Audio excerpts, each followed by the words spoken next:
Hello! I am Magda, the DM, and this is for the greater good. The greater good. Greater good. Hundreds of miles away from the continent of Lukir, and hundreds of feet above solid ground, our shaken party find themselves within the laboratory of Cora and Mora. Overlooking the city at such a height causes unease for both Cordovan and Mihara.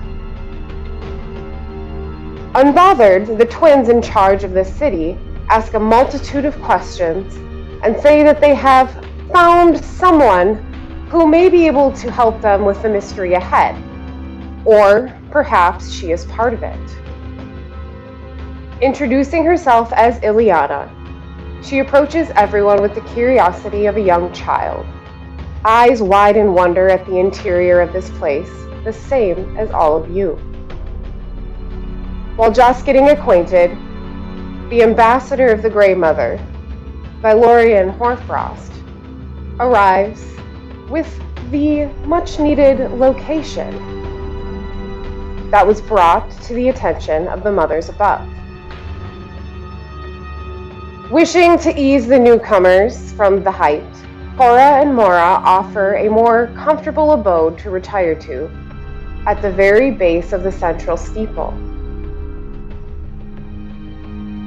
They reveal drawings and notes of discoveries here within the recovered city, sparking some memories within you. Before setting off to the North Mountains, overlooking the Umber, the group takes a moment to unwind in the Holy District. Those who enter the temples find the mothers granting gifts to those who approach their tabernacles. After accepting some gifts, everyone begins to notice that the temple to the Red Mother begins to glow. Red mist appears and hovers momentarily around Ileana before retreating. On a hunch, Valorian heads to investigate the Temple of the Dreamweaver and the mysterious crack within. Those who followed him in, all still on edge, hear a voice speak to them within their minds. Roses are red, fertile are you. Allele the answer, in dreams do come true. Come for my child, I hope that you do. Open the door so that I may come through. As all of you convene outside the doorway to the Temple of the Dreamweaver, what would you like to do? You had just heard this information relayed through all of them at the very end.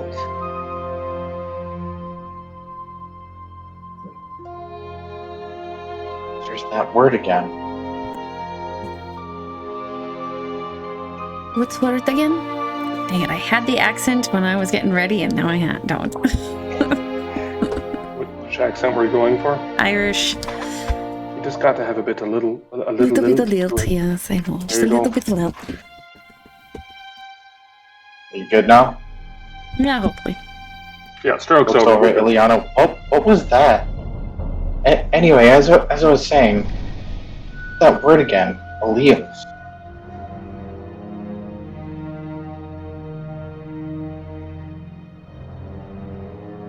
I feel it's very important.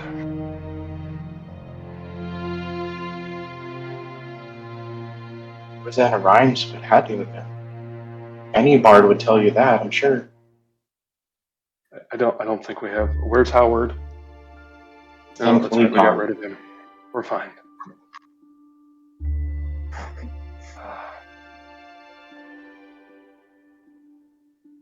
I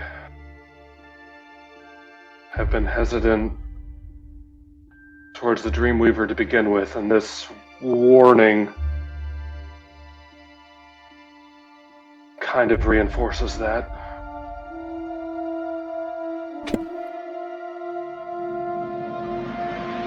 that was a warning. Slow down. Yeah, warning. I think we just need to be careful with how we proceed forward.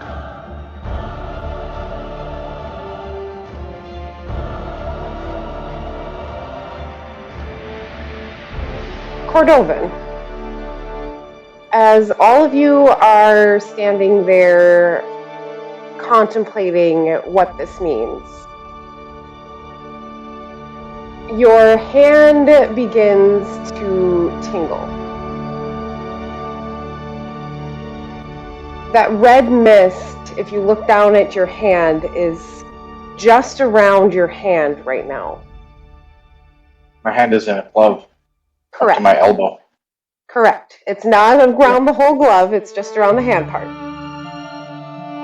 Okay. And you can see it kind of hovering around there, and everyone can see it. Look, it kind of likes you too, it seems. As you look at it, all of you are standing right in front of the doorway. You see purple smoke drifting across the threshold of the doorway. And it starts to kind of come out and weave between all of you. It stands up kind of from the ground and doesn't quite make contact with your hand, and just kind of hovers around, not ever touching that red mist around your hand.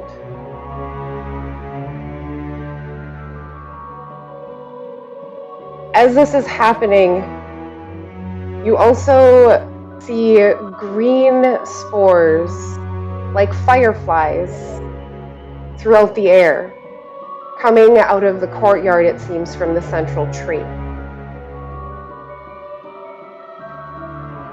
All of these elements, eventually, if you let them long enough, it would take probably about a minute and a half for all of these to come together. Just hovering around your hand in like a swirling orb of these three colors. Well, that's weird. All around Cordovan's hand? Mm-hmm. Okay. Cordovan, I know Has it's... that happened before?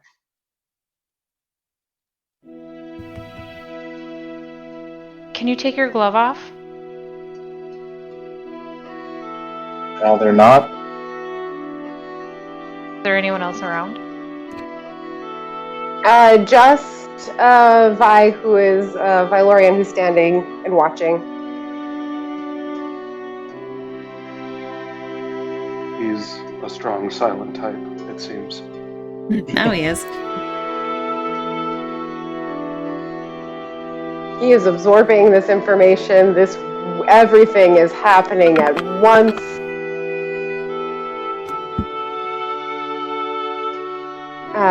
So you leave your glove on? Yep. And it looks like the three colors seem to like you. Doesn't that mist usually cover your body, not just your hand? Is As the before. first time I've seen any of this, so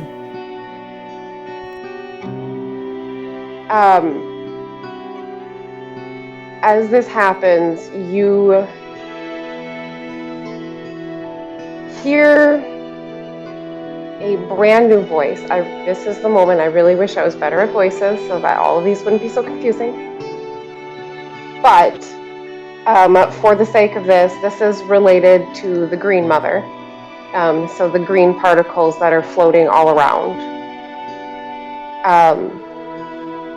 You hear this voice that says, "Help our kin, save our kin, and I will come save you."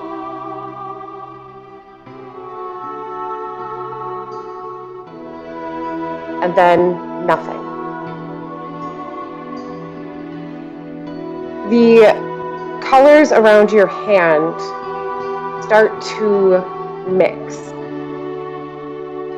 The purple weaving in with the red, the green spore-like fireflies kind of mixing in as well. They look like they seep into your glove and vanish.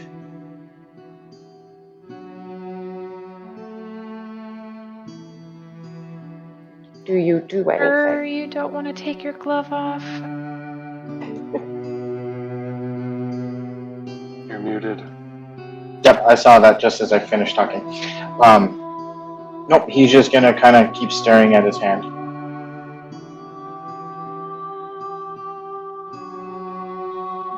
Do you want me to take it off for you? And I will reach for it. He will pull away. Okay. I'll stop reaching for it. As you see the recoil, you're not trying to restrain him, so easy enough. Come on, he's attacked the hell out of you. Tackle him, Fertile. Pin him to the ground. Your sword, Mihara, is still making a muffled screeching sound. Anyone else hear that screeching sound again? You're very not Irish anymore. I'm trying. This is not going well.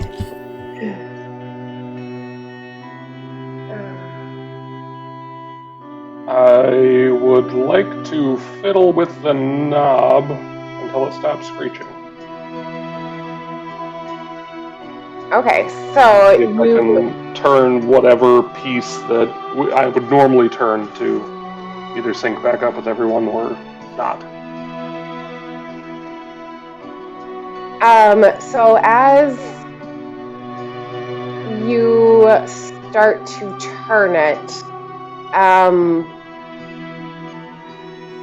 you get the sense that as you can kind of turn it back and forth, the ones that are quieter is if you have it turned to one of your fellow party members. So at the moment, it would be to Fertile and Cordovan. If you turn it far enough to get to the frequency that Oralina was on, you get the same feedback in the middle of those. Oh, it's a feedback screech? Yeah. Yeah, but only because she slipped up. Well, no, because that's a distinct sound for those of us that... It is. I mean, okay. If you know, you know. Yeah. So as you finally fiddle with it and you get it to silence, who do you want to leave it on? Cordovan. So you have telepathic connection to Cordovan at the moment. You can select what you would like to say. You don't have like an open thing of every thought you have connects. It's kind of, you have to make a decision. Yeah, it's not that creepy, I promise. Not an open mic into his inner thoughts. Darn it. Right. Do I jump here? Do I jump there? Ooh, there's a rock, butterfly. You know, stuff like that. Suddenly has ADHD. Well, that was like both of you thinking things at opposite times, kind of things. Sure. Yeah. So you have it, and it's now quiet for the moment. Is there anything else you guys would like to do within the Holy District?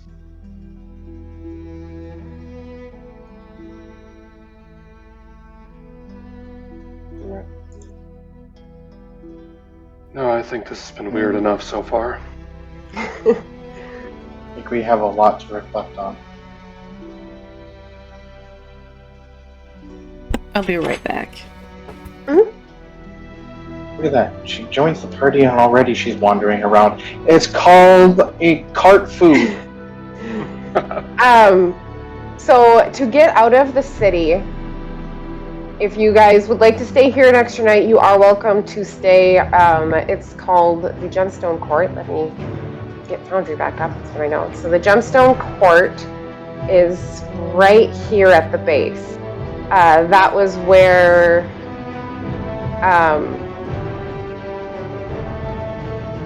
Cora and Mora have a personal residence, and they have opened it up to you. It's more comfortable. There's less sleeping arrangements, but you're not up high if you don't want to sleep up in those dorm-like rooms. Understood. It's still early in the day, right? Yeah, this is like probably 11 a.m. still-ish. Gotcha. The only way to get through and out of the city, so I'm going to take you on a small adventure, is to come out of the Holy District through here, travel out of the Trade District to this section right, or over to the Trade District, and this is the exit at the bottom of the map. Gotcha.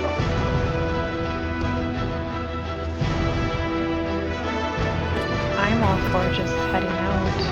I see no further reason why we need to stay here. And quite frankly, I'm a little unnerved by everything. Agreed. It just keeps getting weirder. I don't know that Cora is really going to be of much help if we chance to talk to her again. I don't think that would be really helpful. I think we need to talk to some of the other oracles. I think that's a very good plan as well. You do know when you say that as well. Having doing some work for Cora and Mora, they do have teleportation circles connecting to each of the cathedrals as well. So that is a high possibility to come back here. At least 7 operations, right? Correct. That we're aware of. Hold on. How much does it cost to use the teleportation circles? Hold on. Get off the sheep here. Thank you. You know. It's a weird barter system, but alright. Getting sheep off, huh? All right. Yeah. Well, that would be dependent on what you have done, what information you bring back, how well you work with them, and can persuade to use them. As of right now, you are in high standing, so as long as you don't knock yourself out of high standing, you should be just fine. we'll wreck that real soon. Gotcha. Oh, you wait. Okay, hold on 1 second. Did we give the vial of yellow sand to whomever needed it? Oh, you're still carrying it. You still have it. Okay. We have not dropped that off yet. Yeah, because that needed to go to the bigger cathedral, right? And I needed to go south. I do think the train tracks is actually connected to it from here. Using the meta information we saw on the map. we knew where to go, I think, right? Is it the cool or something like that? Coolta Mountain? Yeah, it's like a big sun mountain just south that I'm fairly sure the city is connected to with the hilly. Yeah, I think so, because it runs north and south, so... and with my successful history check on remembering what the map looked like, I think those worked out pretty well. Yes, you are correct in that sense. Oh, here's the world map coming up. Perfect. Yep. Perhaps before we leave, we should look into finding a cartographer in the city. Wait, wasn't she going to send us a map? I had considered buying those kind of tools before we left and ran short on time. And money. Are you skilled in maps? I can draw well, decently. Calligraphy, and I figured cartography isn't much different, right? I mean, it's a matter of making a well-pointed line, or... Well, I have some extra funds. Why don't I go ahead and get you some inks and paper? I wouldn't impose. That would be very easy to just walk to the trade district Yeah. Oh, look at that. We've got to go that way to get out of the city anyway. Mm-hmm. Well, you just find something you like along the way, and I'll get it for you. I mean, I did try and get that map off of Eggnog Gin, but, was unsuccessful. Oh, I'm writing that down. Yes. I don't know why that was funnier than it had any right to be. Oh, that was far too good. And that will be one you will use, I am sure, when you see him What? again. No. Took me a moment to remember the real name. Right? I'm still not sure, but that's okay. Not Jin. Or Jen. It's like not Jen. Yeah, Jen. I said Eggnog Gin. Okay. Down so, Jen? What? Yeah. We had me at Eggnog. You go to the trade district. You will find papers and stuff anywhere in this kind of area. So not too far in. This is going to be more weaponry, armory stuff because there is a forge up here. This is apothecaries down that way. Everything else, clothing, textiles, gemstones is that back row. This very back district back here is appropriately colored. It is the red light district of a lot of variety is the best way I'm going to describe that. But if you walk all the way to the other side of the trade district, that far wall, there is no full opening to get into the engineering district. This opening right here is what is known as the forge. It is a giant communal, ever-burning forge open to anyone who wishes to use it. People people come and take coals out of there, bring them home, put them in their hearth. It's replenished by the city, so it is constantly being watched. People are constantly making sure everything is working and there's no wrongdoings happening around it, since it is, dangerous. Depending on Right. Well, children, they don't allow young children in to use it. That makes sense. As we are getting these inks and papers and stuff, I would just like to kind of pull the shopkeeper a little closer in and say, if I wanted to make, say, my own inks out of pigments, are there other specialized ingredients I would need? Potentially to make them of magical quality?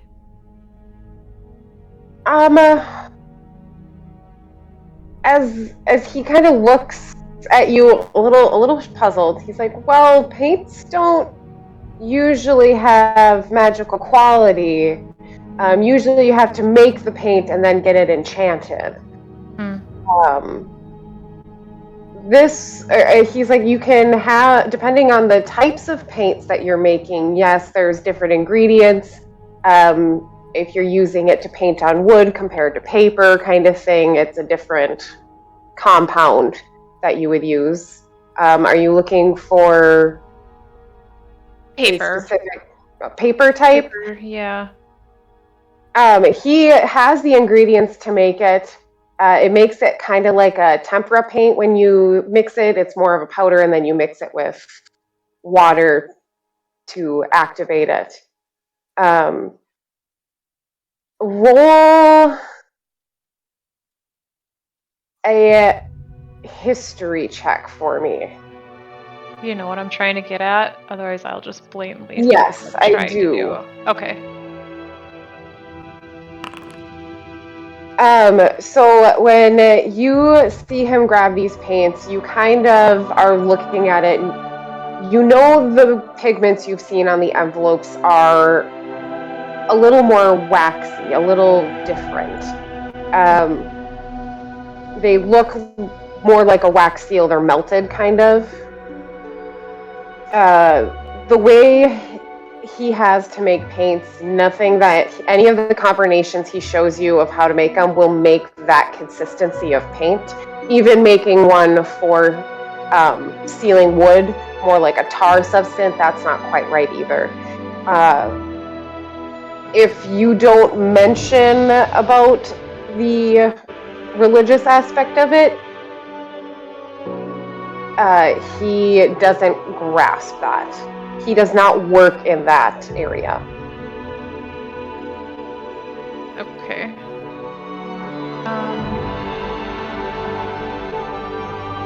I will just get the cartography stuff then. Is there cartography tools that you need in order to do it specifically, or? Yes. Yes.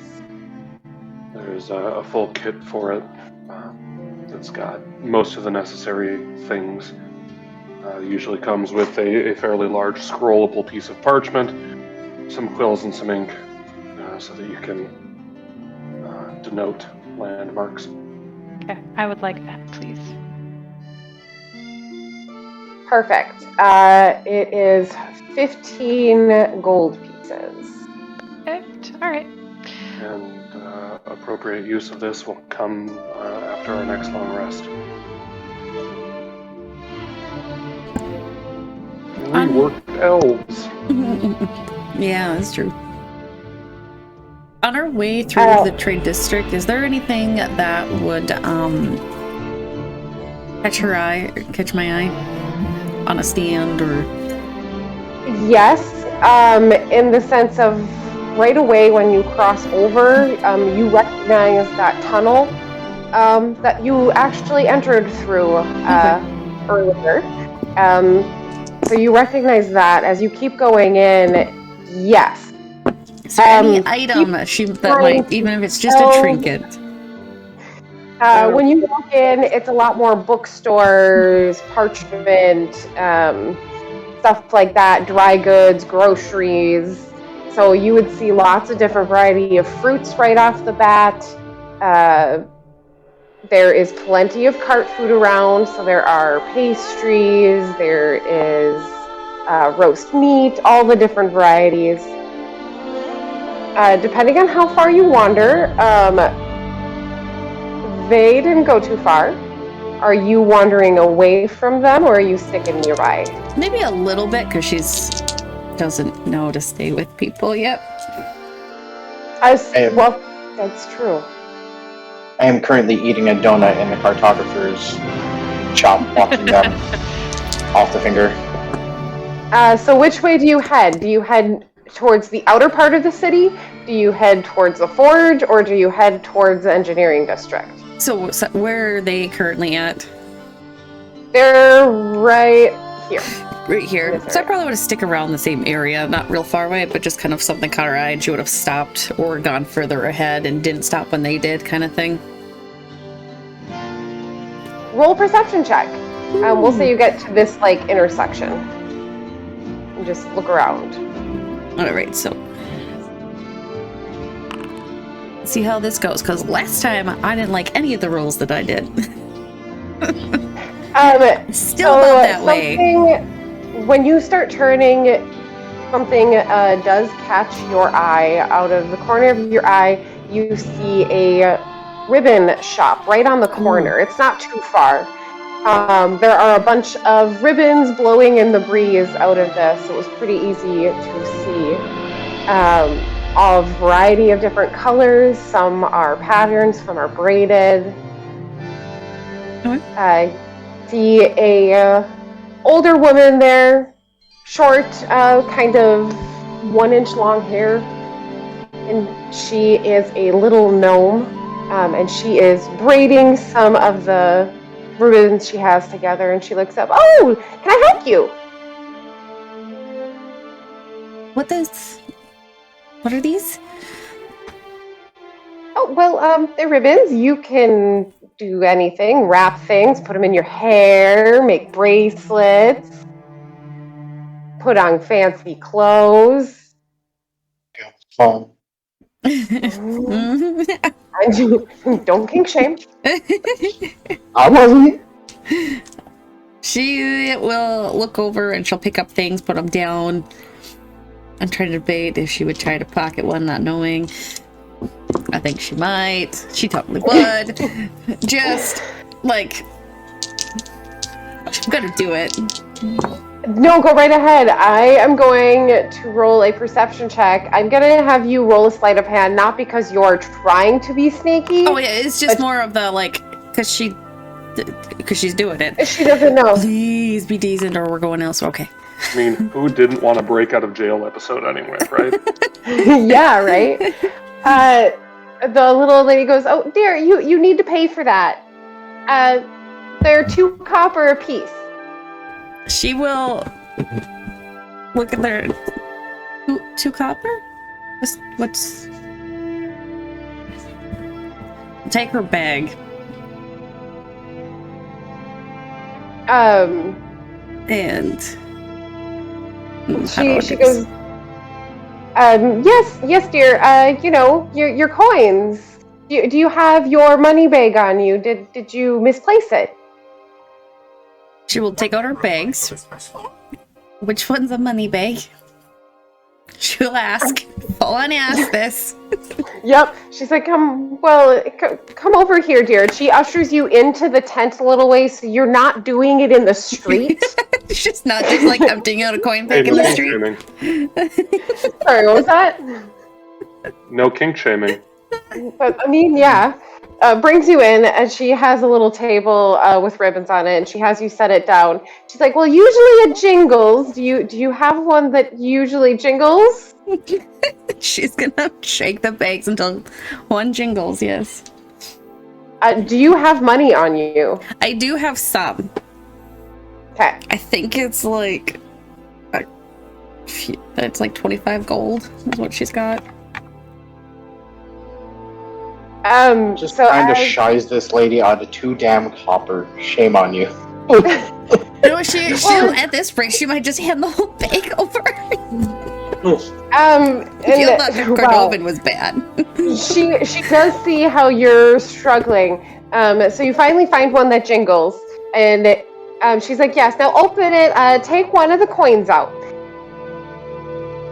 So the only ones in there are actual gold pieces. You take it out, and she looks at it. When I get swindled. And she's like, oh, is that the only thing you have? Looking in the bag, she'll look up and, apparently they all look the same as this one. I can't get that lilt. So as you say that, she's like, a couple more drinks, lads, see you'll get there. I didn't want to quite to go Scottish, but I probably should at this point. Just go full Shrek. It's fine. As you are standing in this little building tented kind of area, I think Renaissance open wood kind of thing.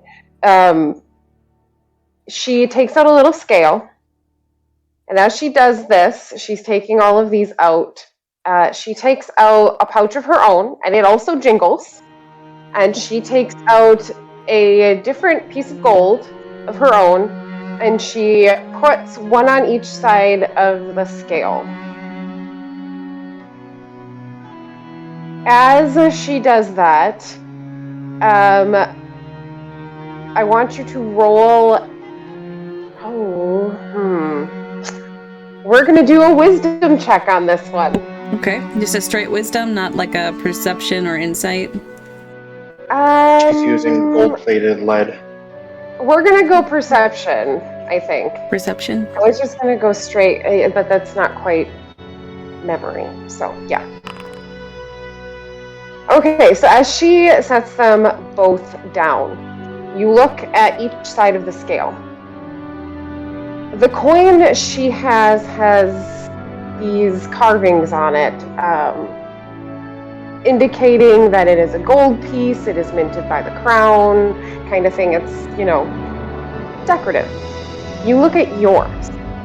It is almost perfectly round, not quite, but it is smooth on both sides. Ooh, that was close. Yeah, that was good piece there. Your coin is the same exact size as the other one. It weighs the exact same, so she does accept it as payment. It has no indication of ever being minted as money. And you kind of look at it and you notice that it is different. But no minting on it. Okay. Yep, and if you look inside, all the same. They're all really smooth rather than having anything on them as well. While they are looking at these coins, the four of you, Valyrian is actually standing right in the smack dab center. He doesn't let Ileana out of his sight. So he is standing right here. He's watching you the whole time. The other three are by the cartographer's shop. Fertile for sure. I believe your perception's pretty high. I think Cordovan, yours was 14, and that's the lowest, correct? Yep. So you see Valyrian out in the center, watching people walk by, but I need all of you to roll a perception check to see if you can see where Ileana went off to.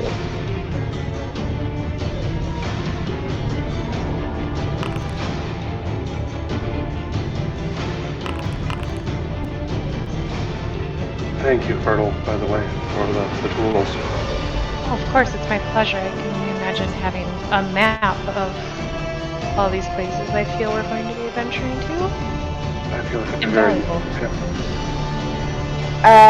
Was it just me, or did I could barely hear you, Mage?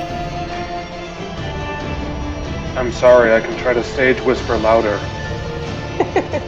Thank you. Well, either I gotta turn the music down, one of the two.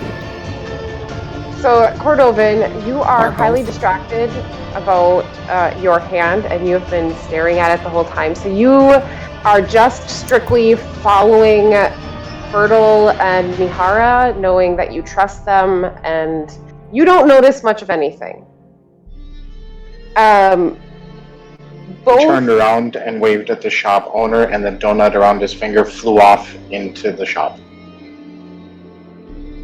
Oh dear. Oh no. You hear a disgruntled, scream? More or less? Ah! I'll help them clean it up. Wow. So that's me being distracted. Yeah, and you watch them and you see them approach Valyrian out in the center of the street. As you approach Valyrian, you see him staring into this shop, and you immediately see that Ileana is over there. You can't quite tell what they are doing, but as you're walking and you see him, his full back is towards you, and he is just facing and watching her. Kind of blocking the doorway, my guy. Because, yeah, go ahead. I didn't know you wanted ribbons, but okay. Well, it's not so much that I wanted ribbons, it's you were standing directly in front of the door frame. And he is very large. Mm-hmm. So he stands so that he can still see Ileana and just moves to the side. Do you stay outside or do you go in and... I'll stay outside. Yeah, I'm just outside the cartographer.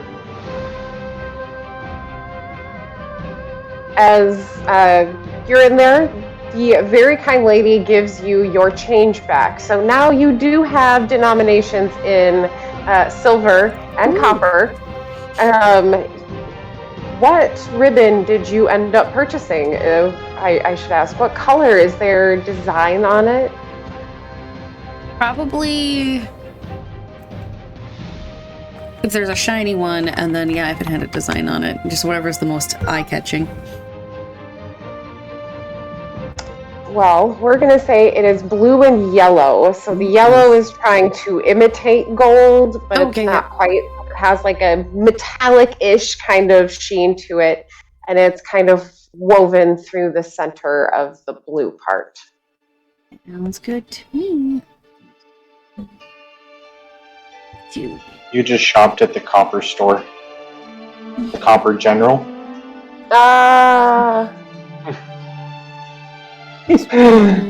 Sorry, I'll see myself out. So I need, 9 silver and 8 copper? Correct. Okay. And that is what she gave back. And as you get them, since you did roll pretty good on before, that each of these has different than the gold piece texture picture, just slightly different on each of them. But all of them are still decorated compared to your gold. Okay. I mean, could you imagine how big of a pain it would be if all of your paper currency looked and felt largely the same? Not different sizes or anything? That would be crazy. Yeah. Strange. As Not only that, you fold the currency and it somehow is able to tell you the future. Right? You take your ribbon and your change and get everything back to you. And she kind of waves and she's like, well, thank you. If you ever want to come back, I'm glad to help out. We have always new different ribbons. We rarely have the same one twice. Oh, I look forward to that. Ilyana, are you okay? I got the ribbon. Seem to be fluctuating frequently on your accent and voice. This is not easy. I can't. I just gotta go for Scottish. Just go straight Scottish, and then there. Now I got it. Sort Love it. Would you like me to tie it in your hair? Can it work in her hair? I don't know if it would. I mean, she could get it at the front part. She could probably just like tie it in like you would like and knot it in. Okay. She'll hand it over. Because she's got like an inverted bob. Yeah, so like it's down in the front? Yeah, it's really down in the front, back? and it's kind of that pretty, it's, for those in hospitality, you know this, it's a stacked bob, where it's that really short, almost shaved at the very back of the neck, but then it comes in it. But then it has like this for me on this side, but it's on the other side too. I'll Wait a minute. like braid it in. Mm-hmm. So an inverted bob. So with your I missed the last dexterity, thing you said, that is a super easy thing. bob inverted. So Bob becomes Bob. Yep. Bob becomes Bob. Yeah. Actually 808 at that point. Yeah. Or if it's lowercase, it becomes pop. Yep. I was gonna ask how triggered is Fertile around all these fluttering ribbons everywhere?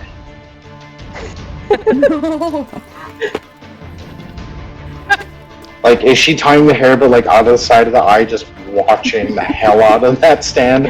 A little breeze flicks a couple of them. Every once in a while, Ileana in the back of her head just feels.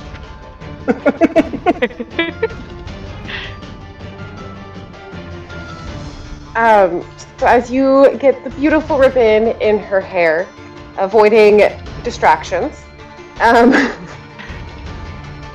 is there anything else you would like to go shopping for? As you stand on this corner, you can see there is an unending variety of shops. Even if you see two of the same shops, like this ribbon one, there's a ribbon one farther down the street as well. They are very different in what they have. These are all handmade goods mostly. A lot of the people here craft their own things and then sell them, or they're traveling and trading things from very far away places as well.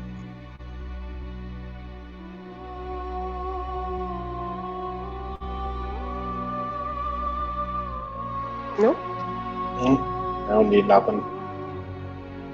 I found what I wanted. Perfect. So as you guys turn and walk towards the exit, it is very clearly labeled. It appears that they wanted this city to be accessible to many people. So there are signs saying, thank you for visiting the city, welcome to the city, you can go there. Ileana, as you start walking down this hallway, you are recognizing it. You're like, yeah, I've been here before. That's how I came in here. There is a sense of relief, in a sense, of being in a very familiar place. As you get to the very end, there is a couple of checkpoint guards out there, as well as you see Cora standing outside talking to one of the guards. As you guys all start walking up, you're pretty easy to spot. Just throwing that out there. We don't stand out at all. There's just a giant silver dragonborn wearing armor going clunk clunk clunk clunk clunk clunk in a echoey hallway. So you get out and she goes, before you guys headed off, we have something else that we believe might help. We had a friend of ours recover these on a previous mission many years ago, and they've came in handy. So, excitement. All of you have a package number 1. Somewhere. Mine's downstairs. Okay. Got it. I did. Was this attached to it? Yeah, is this supposed to... Yes. Okay, it kind of slipped off, and I wasn't sure. Ours weren't on in the package, so I had to like, hey, what does this go to? I think it goes like this. Hold on.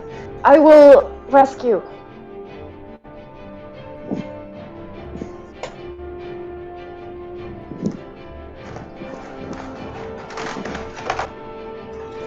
I mean, Cordovan, everyone else is holding a box. Where's yours? Sorry. It got stuck in my pocket.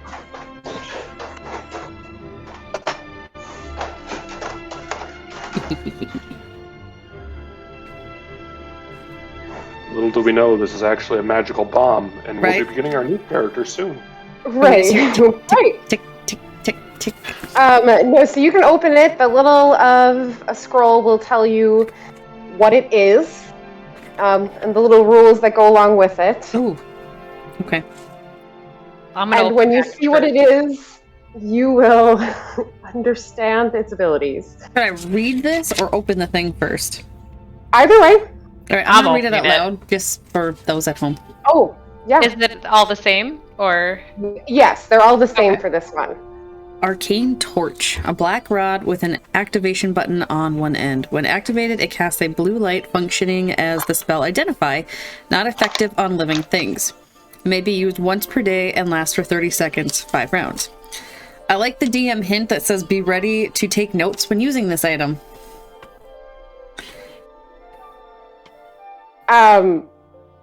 You Cannot be used outside the session. Sorry. No worries. And what they are holding for outside of game purposes is a black light, not an actual magical device. Like a black light? Yeah. Oh my god. UV light. Cool. So this will be used later on with the other little wrapped up goodies that you have as well. That is the information you have on it, in the sense of that was what Cora was informed that they were. There may be other things that you discover with it. It doesn't tell you a radius it can be used at. It doesn't tell you exactly what it does, but you do know that if you were to shine it on an object, it should act as the form Identify as to see what you are holding. Nice, And nice, we each nice. have one now? Yes. Pretty cool. So you just take this, hold it up to your eye, and look through it, and that's how you identify, right? Right. Right. Exactly. Yeah. You shine Make it sure it's right. facing this way, though, so that light It is... requires Yep. permanent retinal damage. Make to sure use. it's in the Right. non-missing eye socket first. Either way. PSA, please don't not shine bright lights in your eyeballs. Disclaimer, yeah. But my friend who acquired these said they were extremely helpful, and now that she is retired from adventuring, believes they would be in better hands of others. If for some reason it runs out of battery, you may replace these batteries. And I say this because it will be important later on. Batteries? What are those? Magical batteries. Magical. Yes. Understood. Energy cells. There we go. Cool. If you have... Dura spells.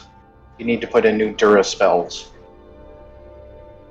If you come back and have anything that you still need a look at, we also can find someone who can identify as these are only good once per day. So that means 4 items per day that you guys can identify. Or one really big item. Or find out a different thing that it does. Ooh, I think Red found one already. If you hold it up to your eye, you go blind. Yep. It casts blindness. So I will apologize in advance to Lorian for I did not have an arcane torch to send to you, but they will gladly use them in your honor. Can confirm. So with that, you are now outside of the city, and you do see a rather well-worn road heading right up along the wall of the city north towards the Umber. So it pretty recently, I'm thankful we're not 100+ feet up in the air. Agreed. I've never been really afraid of heights. I always seem to land on my feet. That is handy. I mean, that checks out with me. Yep. As you guys head north on this road, it is rather well traveled. There is a lot of new commerce. So this road isn't paved, it is still a dirt road. But everyone who appears to be coming to and from the city is chipper. They're very kind. They'll move off to the side of the road when they see others coming. It is a very welcoming area. The farther away you get from the city, it does become a little less traveled. But you still see fresh tracks, hoof prints, stuff like that. It's not terribly dangerous. As all of you are walking along, it shouldn't take you more than 3 days, I would say, to get there, depending on how well you cross the river. So, as going to be deep, we're fine. a ritual here, I'm going to change it up a little bit. I was thinking on this. So, Ileana. Yes. I've been having you roll memory checks. Yep. So, what I'm going to have you do, I think, to make it a little easier, is have you roll your memory and then just add your proficiency, or your wisdom and then add proficiency. The wisdom and then add proficiency. Yeah. Are you proficient with your own memory? Hopefully. That is what I was hoping to come out with it, because I think it would it'd be something that you for could trigger. proficiency, right? Because I'm going to say a lot of times when I access my memory, I'm apparently wrong. So. I think it's +2. Right, we're at +2 for proficiency. We are +3. Oh, so add one more to that. Okay. I see Add it one more up to here that. now, right here. I'm sure somebody in chat's gonna be all like, at the top, at the top. That's okay. As you are walking this way, you remember it slightly. Mhm. You remember the road. You remember it wasn't dangerous. You remember to tell everybody, towards the mountains at the fork around the top of the forest right here, you tell them, hey, we need to take a left at this fork in the road so we don't go up to the lake and we go to the river. So that is very fortunate that you remember that. And as you are approaching the river, you kind of have a hard time remembering exactly where you crossed, though. Because as you get there, there is a long road up the bank and down the bank of the river going into the forest side as well. This river is used, obviously, for lumber quite frequently, a lot of trade going up and down. Yeah, that was a flicker. Ooh. I felt it in the floorboards. And so you're having a hard time exactly. Who wants to roll a survival check? Alright, at some point we crossed the river, but Suppose I can. I She don't got you remember to when we the got them river. across. I can assist with surviving. Yes, add your survival bonus. Go ahead and take a +7 to that roll. Whew. On top of my already +7, can do. Wow. There's no way we should fail this. Unless he gets a 1. Ugh. Natural one. I mean, it was pretty bad. It was a 6 for a total of 20. Which is still, fabulous. So as you guys are approaching, you do notice there is a very rushing, active river.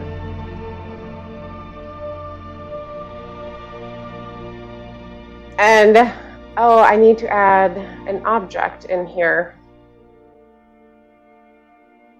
So for my own curiosity, there isn't any, hulking creatures in this area? In the Umber? Nope. We'll find out. Gotcha. No. Once everyone rolls in, I would like each of you to roll a perception check at disadvantage for me. As before you see a very clear water rushing river. Oh, that's a disadvantage? Holy buckets! Wow. Sure. That was a 23 at Perception. disadvantage. There it goes. Hot dang. Oh yeah, I think that's a natural one. Yes, that is. Judging by that red. I got a dirty 20. Aww. Wait, what am I rolling? I feel like this boundary does Perception. not like my character. Perception? At disadvantage. We're in awe of the river. Oh, no. You are on the river. You are looking at the river hard. It's so pretty. Both Cordovan and Mihara notice this. Fertile and Ileana. Ileana, you are distracted by everything. It's very loud. And Fertile is just trying to make sure you don't fall in, more or less, while taking in her surroundings. Yeah, But Mihara and Cordovan, as you look in the water, you can see little trails of red once in a while, kind of along the bottom of the riverbed. The best way I can say is like the consistency of an egg kind of thing, where it's moving along, it's not breaking apart, but it is very globular. And you can see pieces of it floating down the river along the bottom. You still do see a bridge that goes over the river, and you don't see red bits on the river. Or on the bridge. Just in the water.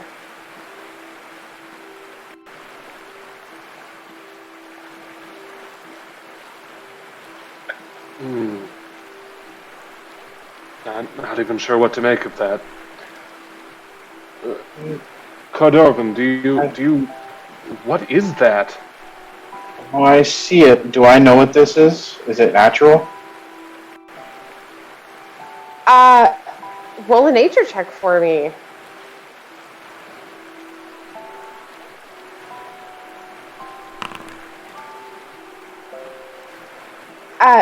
You can tell that it doesn't look natural, but it doesn't necessarily look like someone has bled in the water either, like a shark bite kind of thing. I don't know what they're called, but those jelly-like substances. It's Usually found in rivers, yeah. yeah, like that flowing down the river. So you're like, it could just be a group of algae, it could be a jellyfish, but it's not blood for sure, even though it is very vibrant red color. River jellyfish, that's a new one. Not sure why, but the more you describe it, the worse this gets. Sorry. I'm not sure exactly what it is. I see it, but I mean, as long as we use the bridge over there, I don't think we have to worry about it. That looks stable enough. Not sure there's like river jellyfish or something that we need to worry about, but maybe they're jam fish in this area though, not just jelly. We're worried about the octopuses jumping out of the water and shooting us with seeds. Yes. Those squiddo stones, I believe. Mm-hmm. Yeah. The bridge looks pretty well intact, pretty easy to cross. A lot of people have used this to cross the river, so it's well built. As you cross the river, you look down, and your guys' perception was very high for this. As you look down, you notice, as you get closer to the center of the bridge, that the red blobs stop moving down the river and just kind of focus under the bridge and kind of follow you across the bridge. They don't come out of the river, and once you get off the bridge and walk inshore, they flow down the shoreline. Now I'm curious. Roll an Good thing insight Ilana didn't check see this. for me. Can you tell us about these or not yet? Oh, I would have exclaimed about them. So I would not have used as my you cross and watch this behavior of it following you, it sparks your memory. You have heard about something kind of like this, but it's never been depicted as red before. Things like this are usually larger and in a more cubed shape, and Oh, gotcha. tend to Okay. be more jelly-like in nature. Yes. But it is confusing since it is a different color than all of the ones you've heard referenced before. I think I was right. These are jams. Delicious. How do you know it's not jams and jelly? jellies. We're further north, and they just change how that's said, or so I've read. You can also tell by the way it shakes. Right, and whether it's how much fruit it has in it, I believe, between the two. But we don't want to touch that water. Can I just take a bit of my rations and tuck it over, see what happens? You want to do what to it? Like, just take a piece of dried meat and just throw it into the river. Oh, yes, you definitely can. Easy enough. You take a piece of road sausage, throw it in the water. As you do that, you notice one of the red things goes, but as it gets up to it, it never does what you've heard of in beast lore, doing something called engulfing it. It just kind of moves past it instead. Like, it goes up to investigate it, and it's like, eh. I guess they're not very hungry today. Hey, Liana, you want to touch that one? Oh, you're gonna point it out. That's what? Oh, what are these? I will, like, grab a sash of some sort so she doesn't trip and fall in. She's gonna... I have a question, though, for you, dynamic-wise. I need to check something. And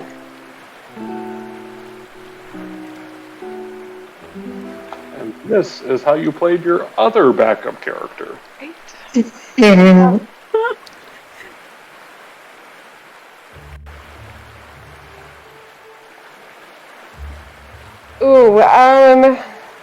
You know what? Before you touch the water, I think this would be a good spot to take a break. I'm going to message you something. Okay. Are you saying that I should have Mage there get the little one to bed? Either way, I'm both anyway. So yeah, I'm gonna text you because that would be the easiest way. All right. That so. But yeah, do that. She'd totally get down on her hands and knees and try to touch the water, especially after Cordovan mentions that. Yes, so we will take a small break and we will be right back. Oh, great. Perfect. Long ago, reality was threatened by hatred, greed, sin, and power within mortals. 8 celestial beings, the mothers, descended from the heavens to judge the souls of the living. Taking only the worthy with them through the decaying cosmos, the mothers bestow upon the mortals their gift, the world of Lamel. The mothers, bright, dark, gray, blue, green, red, pale, and the Dreamweaver, dwelled among the mortals for a time, each guiding the descendants of the worthy towards harmony, and to never repeat the sins of their ancestors. Any evils that attempted to breach this new paradise were swiftly dealt with. Content that the mortals were on their correct path, the mothers ascended back to their celestial plane. However, as time passed and newer generations were born on Lamel, mortals began to stray from their teachings. Evil slowly began to once again try to breach paradise and find their way into the mortals' hearts. The mothers were fearful evil would take root in the world once again, and called upon the sun and the moon to cleanse the world of evil and any mortal who held evil in their hearts. This act would be referred to as the regeneration by the mortals, and stirred distrust in the mother's decrees. However, evil is persistent in its attempt to breach the world. Nearly 800 years after the regeneration, the skies above the continent of Parastine caught fire. Not long after, mortals not of Lamel began to appear in the world, bringing with them the forbidden knowledge of technology without the mother's retribution. And without their watchful eyes, technology is becoming a new instrument of peace. In the present day, the light of hope is brighter than the fear of darkness, casting shadows that all manner of things can hide within. Darkness begins to spread like an infection, taking many forms. As the mortals begin to realize the newcomers may not be as harmless as they seem, one mortal, the Oracle, Nguyenngocthach, in service of the Dark Mother, begins to study history. Nguyenngocthach sends out researchers to learn of their past, hoping to stave off another event like the regeneration. Small tribes of goblins begin to attack any they deem to be invading their lands. The latest trespassers outmatch them with ease, only to find that the goblins shared the caves with a lonely monstrosity. Watching those outside of its glass and metal cage, with eyes of every shape and size, it begged them to add themselves to their collection. One by one, the eyes decreased in number and fled into tiny cracks in the cave walls to escape. The group, shaken but successful in retrieving Howard, escort him back to the city of Mahat in order to regroup. Instead, they find trouble following them into the docile port city. A group of dark hooded figures lurks in the shadows with cryptic intentions. They first attempt to assassinate an entire family over a tiny vial of vibrant yellow sand, whose only known use is in the holy paints used within the cathedrals to the mothers. They then threaten to sink the ship and its crew meant to carry it across the seas. A woman named Martha May entrusts her rescuers from the assassination with her burden: deliver the sand to the cathedral of the Bright Mother and keep it safe for the sake of the mothers. Once entrusted with this holy pilgrimage, an unknown force disrupts time, and the group find themselves thrust beyond the normal flow of time, sending silent ripples through the hourglass. Though concerned about the abnormal shift, the group decides to continue their plan and cunningly creates a decoy vial of sand to send in its place. Howard is brought to everyone unconscious at the docks by one of the dark hooded figures in and his shadows. After a short encounter, the figure leaves them with just a warning: every second counts before being dispatched. After avenging, healing, and then scolding Howard, a thunderous explosion fills the air from the direction of the Dark Mother's temple. Still shaken from their encounter with the hooded figure and his shadows from the docks, the group races through the streets to the temple. Upon arriving, a blood-red fog emanates from the temple itself and envelops the surrounding streets. Within the mist, voices begin to whisper different things in each of their ears. They continue to call out, louder than ever before. One loud enough for others to hear. Shadow creatures lash out at any who approach the temple, seeking to steal shadows to add to their numbers. Inside, disrupting the vaulted ceiling, a dark, unnatural crack desecrates this place of worship. Fueled by frustration, Mahat's invaders are subdued, and the crack above begins to heal itself. The coveted Book of Notes is recovered, with select pages still missing. With offer of payments transferred for the return of what notes still remain, everyone involved in the recent events finds their responsibilities suddenly shifted. Return the knowledge written within, and hopefully they will receive some answers as to what it means for the world. And welcome back. We left off crossing a very clear river with mysterious red blobs floating through it.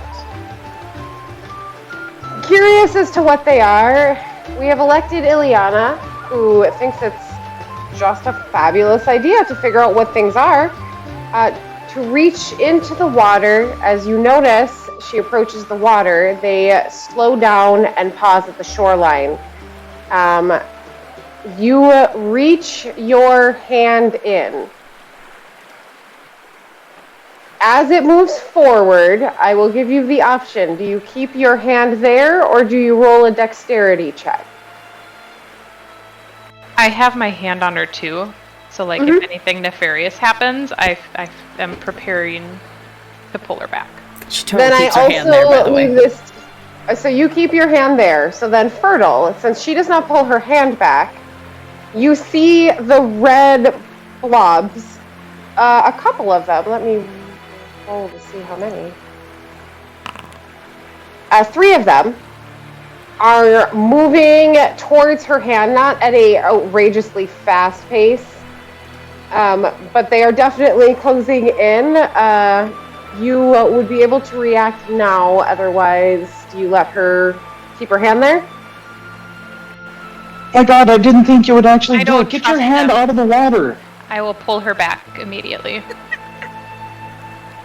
As you pull her hand back, all 3 of those red blobs collide and combine. Oh. And they are now a slightly larger volleyball-sized red blob. As you step away from the shoreline, you notice it tries to kind of roll up out of the water, but it can't quite get out of the water. I don't think we should have touched water. Oh. Well, you Noted. said We to gotta touch be it, careful so about what we say around her. that was Very really cool careful. that they combined together. I'm trying to lilt, it's not working. You're If it fine. helps, your lilt is not. Well, then I tried to go for Scottish, and I think I failed there. Correct. I just wanted to sound different than my normal voice, that's all. As you stand there and you are kind of watching it, and it's rolling up on the shore and going back, and rolling up a little bit on the shore and going back, a couple more smaller blobs start to hover in the same water at the edge of the river as well. They do not go up and approach the other one, but they're all still hanging out there. I think perhaps it would be a time to go before they start growing more bold. I concur. Although I I'm wanna very do one curious more as to what thing. happens soon. Sorry. I'm just real quick. Lorian, what's your thought on the matter? Right. His thought is these don't appear to be friendly in the sense of he doesn't know what they are. They're a mysterious creature. They came at him. He's not going to trust it. I would just Crazy like how to, he conveyed that all through a look. Yeah. It's I part just of the want to dragonborn gingerly eyebrow. approach and with my staff just like golf ball swing it back into the middle of the river. Okay, roll to hit it.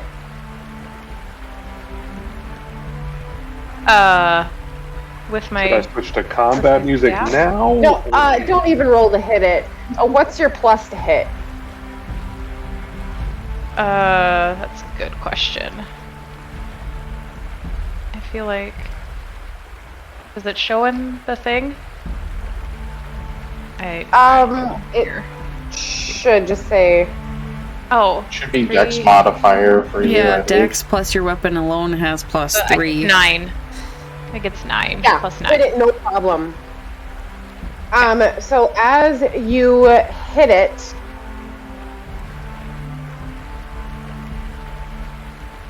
it is going to try and hold on to your staff.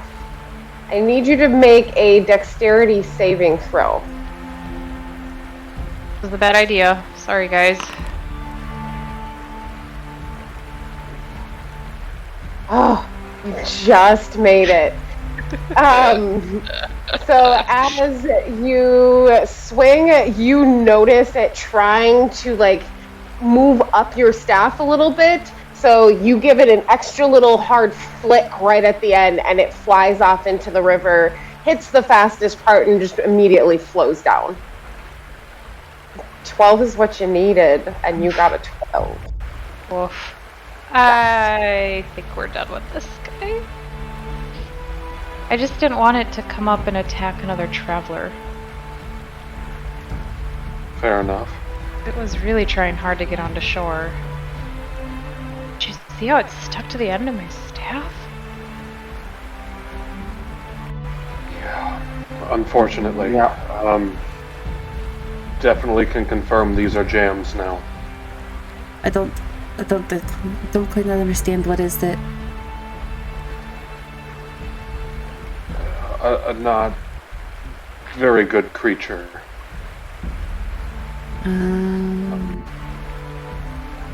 Spreads well on toast. Right. But tends to eat you more than you eat it. Oh. Mm-hmm.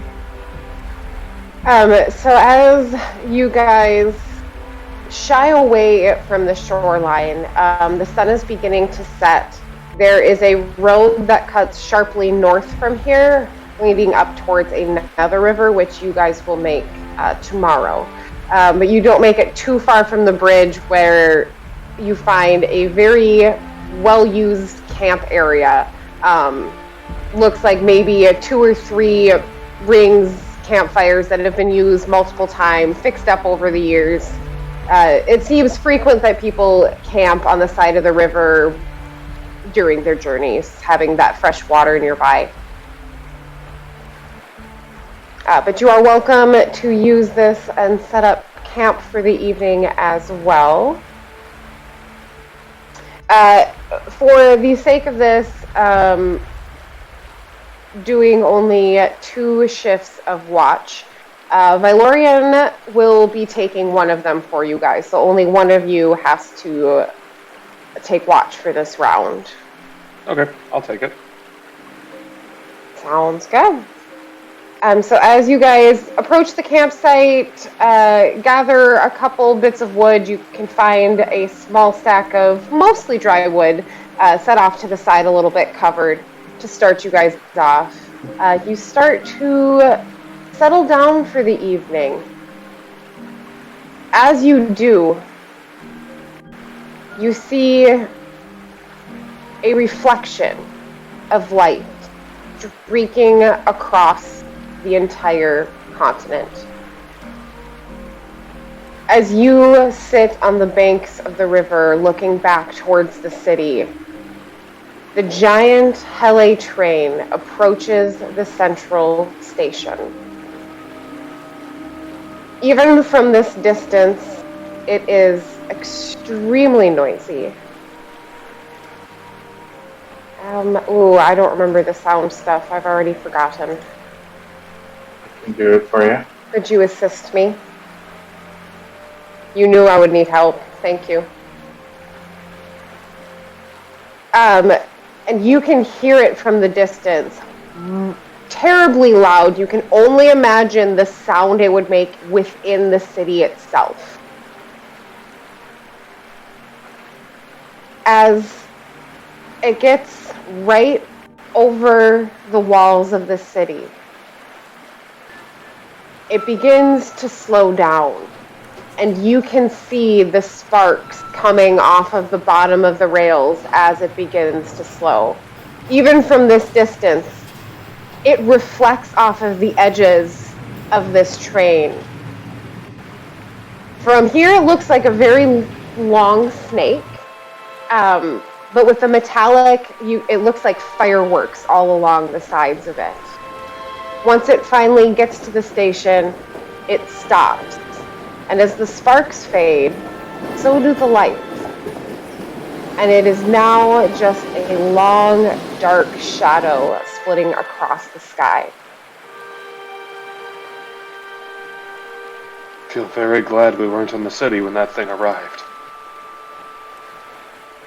Can you imagine how bad that tower shakes? And he'll kind of bring his hand to his mouth. Just reach out, put my hand on a nearby tree. Okay. I think it'd be very fascinating to watch it. Wow, this accent is everywhere tonight. Where are you from? All over, or?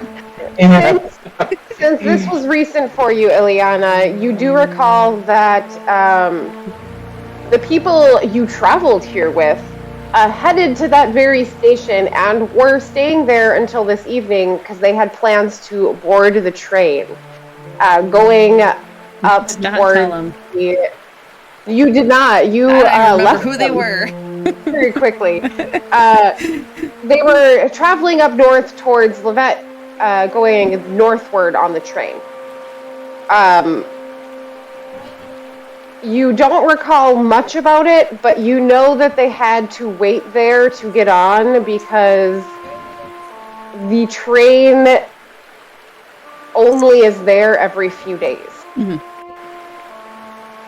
So if you're going to get a ride, there are very select days that you can actually get on the train to go north as well as south. It does not have a turnaround, so it's there and back, so it takes a long time. So this was quite a momentous occasion that they very much talked about on the way into the city. Like, oh, it's going to be great, the whole thing is going to come in, there's going to be lights, and it did not disappoint even from a distance.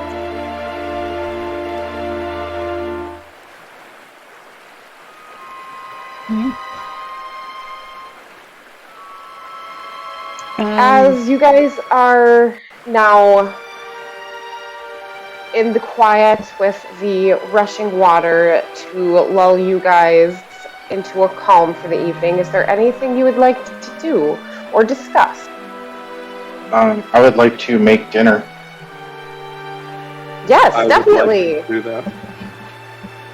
that. So I'm just going to use some rations to use for dinner. I'm not going to try and harvest anything. While she is doing that, I would like to do my best to try to plot what we've done on a map. And or make said map. Yes. Not proficient with it yet. In the morning, though. Correct. Roll a d20 for me just to see how well you do the initial sketch. So you're trying to feel out your new utensils. Oh, not terrible. It's passable. You can tell what it is. Definitely could use some work, but you can tell what it is. So I'd make a halfway decent meal. Everyone would get 2 temporary hit points for the next 12 hours. Sweet. Ileana would have probably watched you cook, by the way. From a distance, not super distant, but not in the way. Does anyone else think if I turn the map a bit, this side looks like a cat and this side looks like a dog? That is a bit strange. Well, they gotta get together, gotta get along. Yep. You went with a cat-dog joke, I went with an Australia joke. Oh, somehow we met in the middle. Yep. Much like cat-dog. I'm going to pass out dinner to everyone, and then take my seat and just kind of stir up my food for a second, and then... Does anyone else notice something very strange about that city? Most of it? No. That's From what how I I've seen through gathered, cities. Is that not what they're supposed to be like? from what I know of my histories, technology is supposed to be outlawed. That city was full of technology. And stranger still is there were shrines built to the mothers inside of that city when they were the ones that decreed technology is outlawed. And not only that, they embrace it, they use it. Cora and Mora, what was that? Which That part? stream. Had still been swimming for most of it.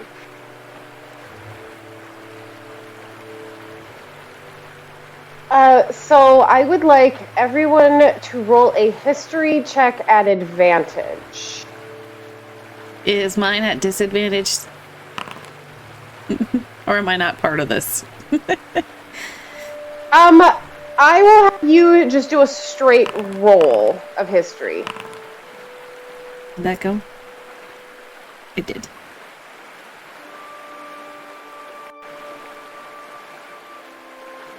Whoa.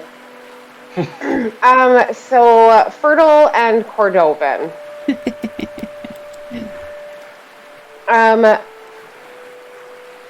Fertile, you do find, when you think about it, going back, in school, yes, that was very much a common teaching. You also recall bits of it in a sense of when the mothers came here, they were running away from technology. In the beginning, it wasn't referenced as evil until you got to Lamel. And then the text immediately turned to call it that way. So when you think about it, you're like, yeah, that is kind of weird, but there's a discrepancy here. It wasn't called bad before. They were running away from using it, trying to go back to their roots in a sense. And then once it was stated that the mothers delivered the original settlers here, in their decrees, it was flat out stated that it was evil. Now, looking at the city,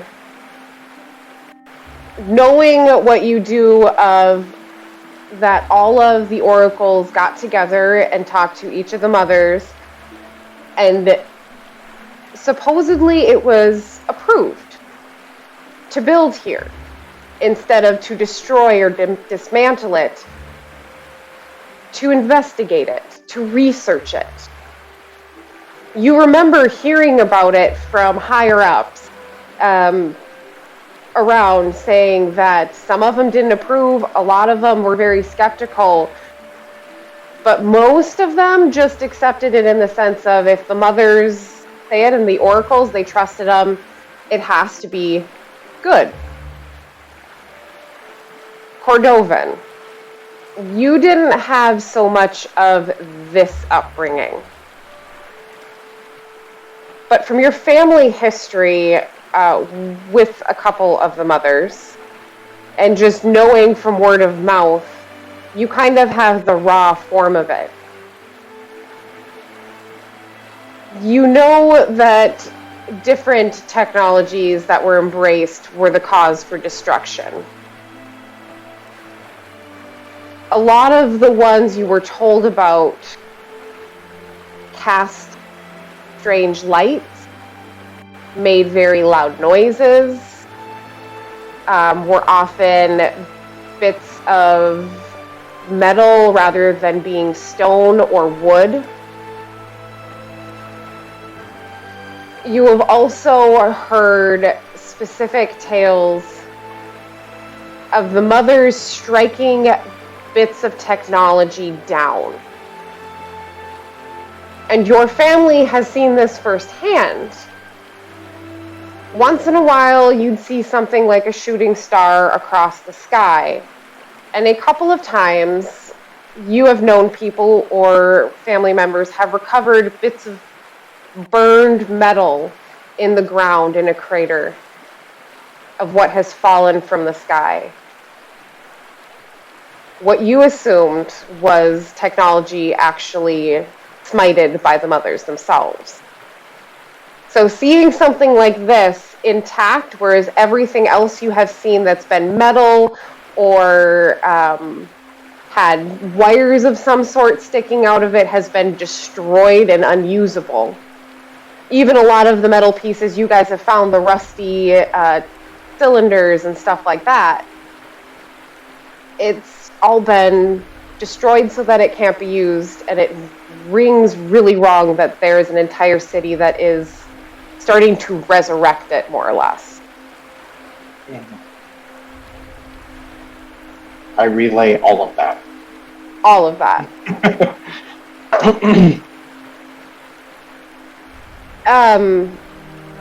Valyrian also speaks up a little bit. Is the Grey Mother has always been the most accepting. And she definitely agreed that this city should be built, but he also knows that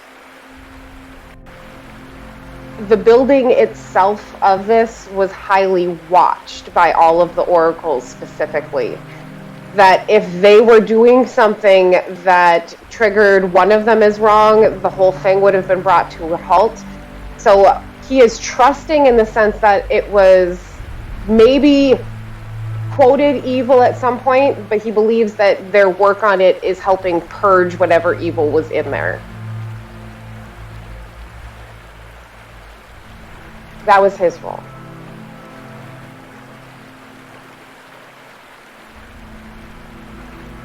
As all of this gets told to you guys, do you have any questions to ask each other or bring up? Not related to that, but just saw something on my character sheet that she would have done earlier. That when Mihara was doing stuff, she would have also, like when he asked for how's this look, she would have pointed things out, because I apparently have proficiency in cartography tools. Oh! I just don't have the tools. Proficient in it. You watch him, oh! I think I can do that. What if you did it this way a little bit? And...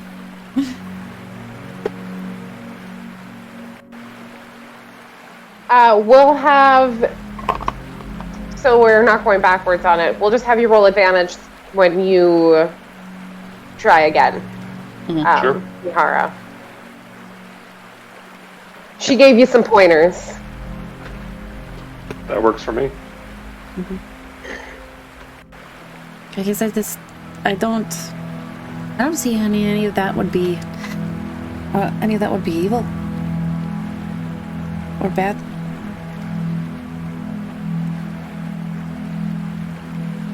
If the And you mothers wouldn't. had essentially outlawed technology before, are they letting us discover it again and see if we do better this time as a whole?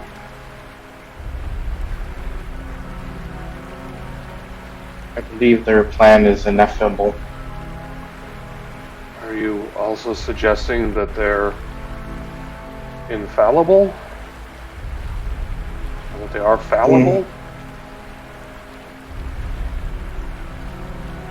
I just find it weird to find an entire city made of metal walls.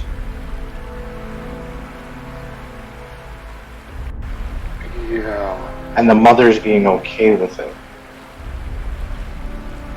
Well, it was through the oracles, not necessarily the mother, but supposedly the oracles speak for the mothers. Right. Who are the mothers? I'm sorry, come again? Is it like your mom? Is it like your mom? Like, You're shitting me, right? He'll also just kind of have an incredulous look. What She'll do you just mean? like look from each person, wait, and expect like. where are you from? And how long have you been alive? If you haven't heard about the mothers before. I remember. Or am I at 7 days? Yeah, 7 or 8, yeah. And you point to the mountain that you're heading There, towards. where we're going. That's where I'm from. As she woke points to the mountain, Came down the mountain. Met people. you notice that the mountain, compared to the other ones, instead of having a pointed peak, it is a rounded peak. And there is no snow on top of that one specifically. And Valerian confirms that that is the mountain with the rounded peak is the one you're headed towards.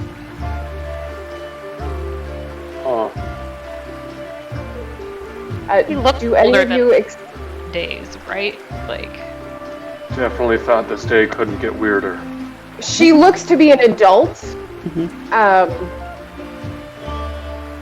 But Like race? you can roll an insight check if you would like. do I know like what race she is? Is it something I've seen before? Maybe not. I don't know. She does have slightly pointed ears. Barely stick out. You believe from what she is saying in the previous interactions, must have been knocked out on that mountain at some point, got amnesia.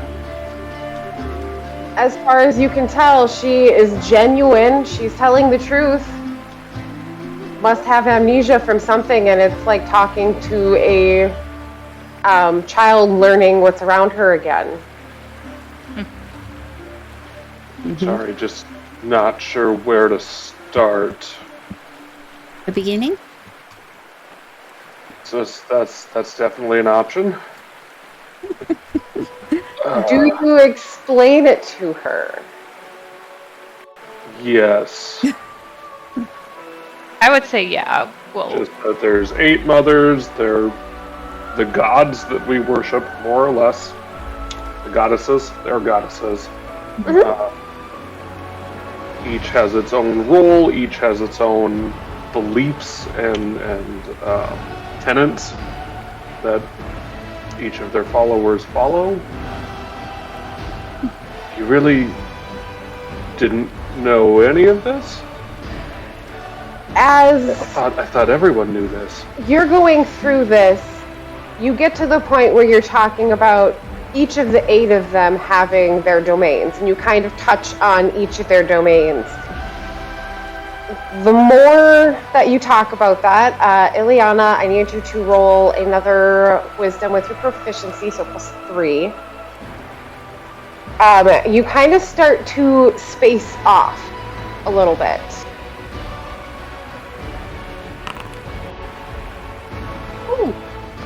Ooh. So, Dang.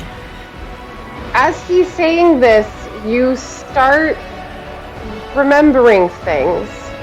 You're like, yes, I remember they're in a very light room, seeing multiple angelic type beings is the best way I can describe them. Each one depicted as he is described. The Gold Mother is completely engulfed in gold, bright as the sun. There was a dark one cloaked in shadow. You remember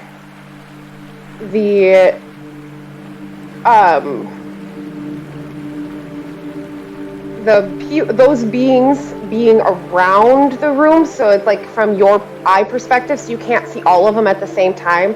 As you turn your head, you lose sight of the ones out of your vision, and as you turn, there is one next to you in this memory with long, dark black hair, childlike features, and she is smiling, as well as behind her, you see 8 beings all dressed alike, each wearing a helmet-type mask covering their face. And each one of them has a piece of metal sectioned crossing at different points over the mask.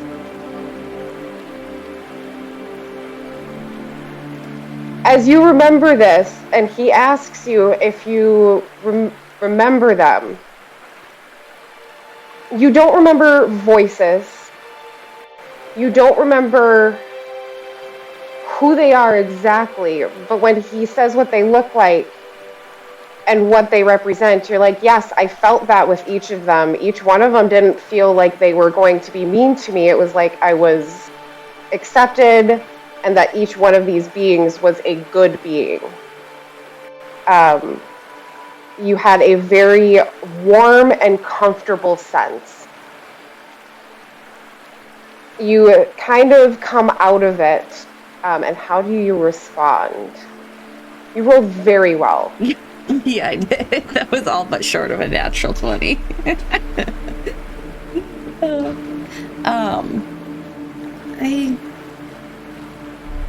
I remember a white room and eight women. I mean, yeah. Yep. She'll describe what she saw, kind of. And she'll Yeah, like so when you describe the describe visage of each one, and Well, right. As you- They each represent a phase of the moon. as you go down each one, starting at the bright, dark, the older ones, they're less feminine. They're more blocky, more masculine, more armored, broader shoulders, stuff like that. And then they get more dainty until you get down to the little girl size. yeah, she'll explain what she saw the best she can in her detail, and then probably try to draw it later when there's time, but it'll be. Mm-hmm. Right, so for clarification, the long dark hair, was it in front of the face? Away from the face? Away When you from the mentioned face. 7 days, I'm just starting to worry a little She here. didn't come crawling out of a well, did she? Well, I No, don't she know. That's why. didn't. Good. No, Well, but whatever that is. it was very well kept, very clean. All of these beings, you couldn't tell where you were. They blocked out the vision around you, but you could see each one of them in your memory. Was I like When you I was standing looking up at them, or like I was sitting. sitting? Okay, sitting. Like you were sitting in a chair and they were all standing around you. And right next to you was the little girl figure. And right behind the little girl, kind of surrounding her, were those 8 beings that all looked the same. So there were more than 8 actual physical beings in this room. If you count all of them together, there were 15, and you, so 16.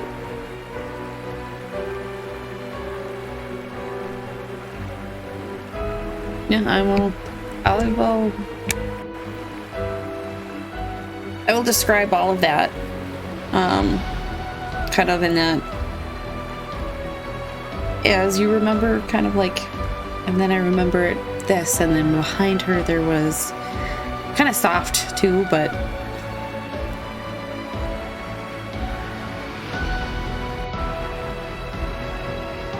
I'm not sure what to do with that. You mentioned you were drawing as well. You were going to, if you could. When you get to that image and you're drawing them out, Mihara, you take a look at this image, and you very much recognize that being standing behind. The way she has drawn them, there are 8 individual beings, and you see them standing in exact order. The one with the dark face is the closest to the little girl.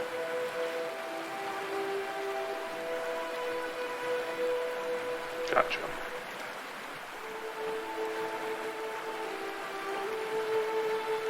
As that happens, is there anything else you would like to do? Any questions that might want to be answered, potentially?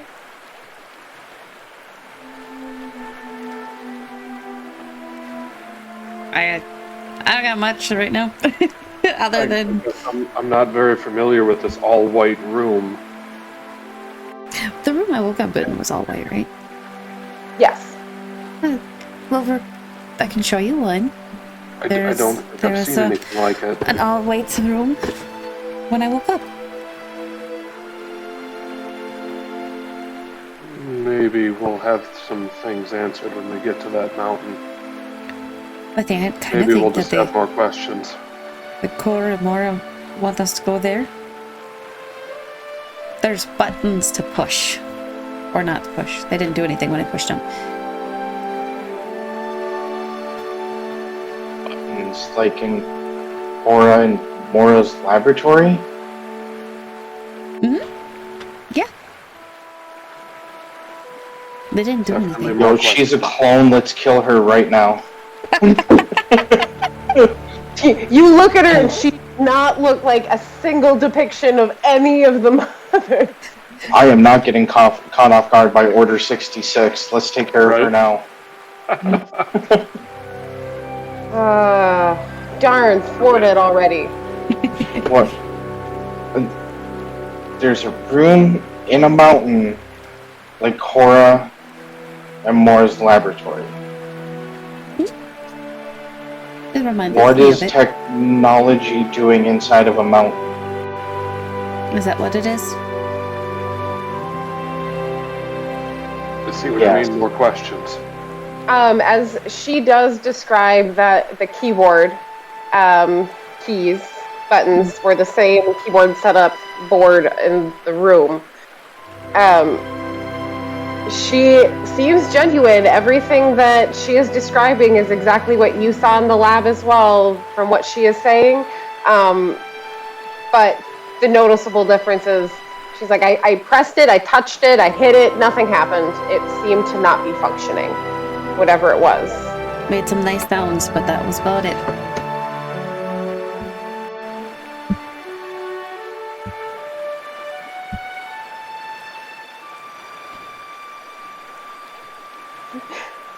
Anyway, the food was pretty decent.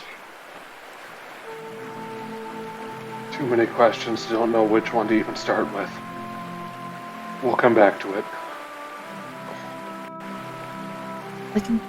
All of you are kind of starting to spread out, contemplate over some things, and get your bedrolls set up. You all have great perception. Valerian specifically sets up his bedroll so that he can view Ileana across the fire. He can see. He doesn't want to be right next to her, but still keep an eye out, have good vantage points. Lay down. Sorry. No thanks. But he does that as well for the evening. I'm going to mimic however Mihara sets up for the night. So Valerian will take the first watch, sitting up, keeping an eye as everyone falls asleep. So that would also mean that, Mihara, you can sit down and do your meditation. So how do you sit down and do your meditation? Crossing my legs, sitting in sort of a meditative state, arms on my knees straight. Like, very rigid in that sense. Does not look comfortable. You notice Ileana kind of watch you, and every time you move a limb, it takes a second. She moves one, she moves the other leg, tucks it in, puts both of her hands just a split second after you do on her legs, and she just sits still, just like you. It's going to be a very interesting night.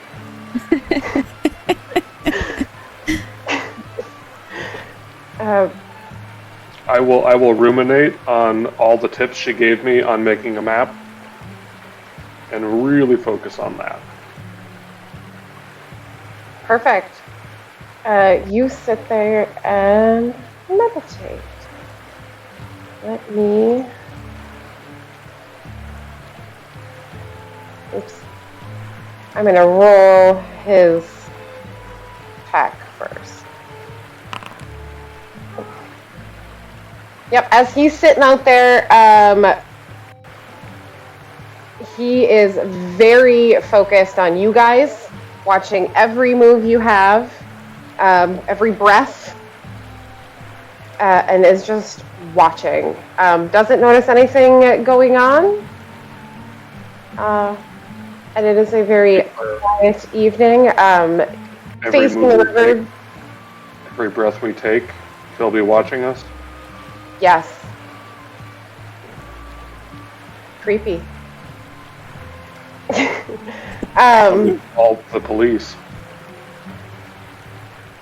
As his shift and he's starting to get a little tired, he comes over to you, Mihara, and just kind of taps your shoulder, and it's like, it's your turn. Keep an eye on this one. I'm getting tired. Feel quite refreshed now.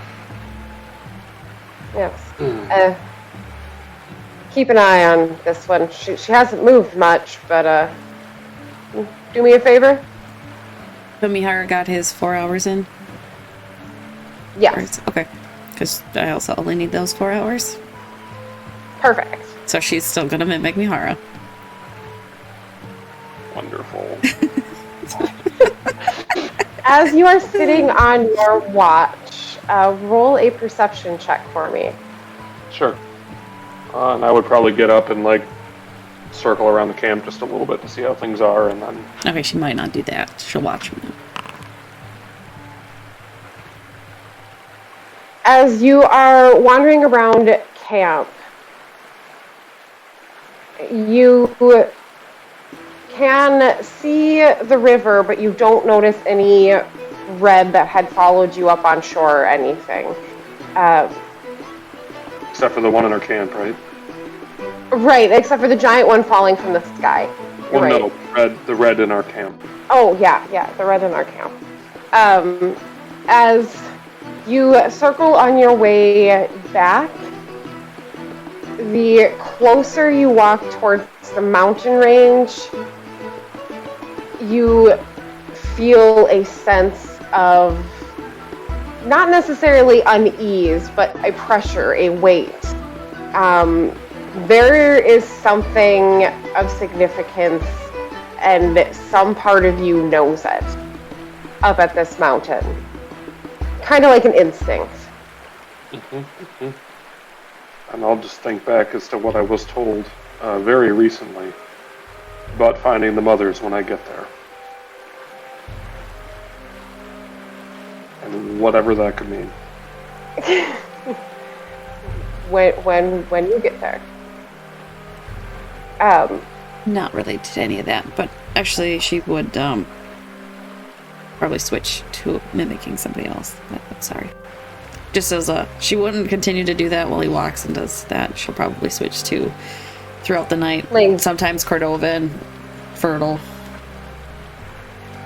All the different positions. Yep. Valerian. As you approach back to camp, and keep an eye out.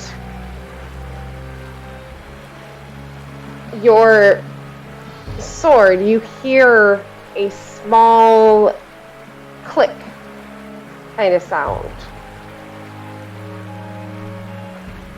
And you can hear it again and again. It turns a couple times,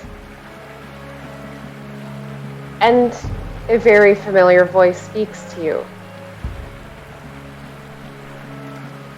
It is short, but it is said with urgency. That mountain holds secrets that cannot fall into the wrong hands. Protect it. I'll do my best. I'll whisper into the sword. You whisper that, and you hear a fine hum, not like the interference or the buzzing kind of sound, but like an actual woman's voice kind of humming. It is a very simple tune, not too difficult, notes going up and down. Sounds kind of like a lullaby. As it fades away, you hear that clicking again, and it turns one more time, but there is silence. I will sort of reflexively kind of salute and bow, and then whisper, "Thank you, Mother."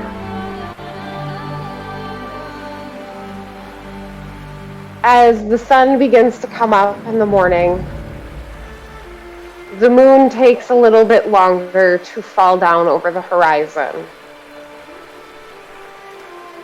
And as everyone awakes, fully rested, you may take your long rest, which means I will do that as well. A curiosity. Does it seem to be about the right time of the year for the moon to have hung around that long? No. Although you are on a different continent that you've never been on before, but it does not seem too natural. Wait a minute, that's no moon.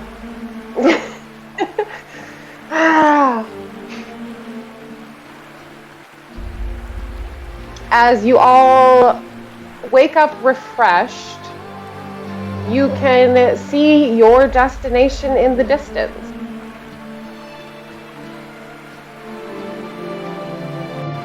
Do you travel forward? Decide to go back. Ah, darn. Seems like a good idea. Yeah, we'll just pack it in now. We'll go by that village back on. We go by Fisher quick and just, see how things turn out instead. I'm sure it'll work out. Yeah, totally. They didn't even have a bakery. We could turn a profit. Mm-hmm. Right? Mm-hmm. Fish pies, man. Ooh, with PH. Yeah. Anyway, you guys travel up north. Again, Ileana, you've traveled this way before. You find the road and you kind of recognize the path up. Plus, now you can see the mountain clearly since you were not behind the trees. The closer you get to the base of the mountain, you remember crossing at the base where the river was not too difficult to cross.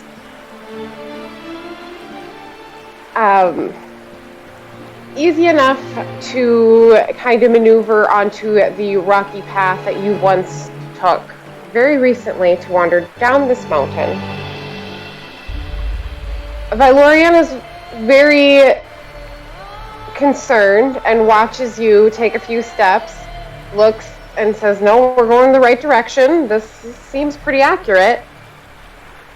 I would like everyone, as you get higher up, to roll dexterity saving throws for me as you get to the top.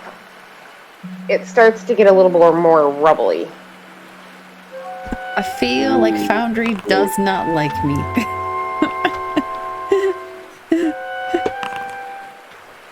Oh. Okay.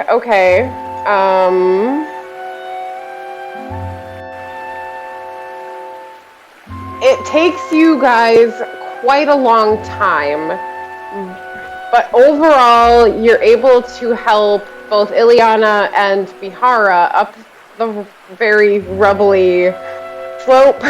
Not the only one. Why isn't it can't do cool monk shit anymore? I know. I think I'm gonna roll and beyond for a bit. Oh, I should roll for. And that's fine.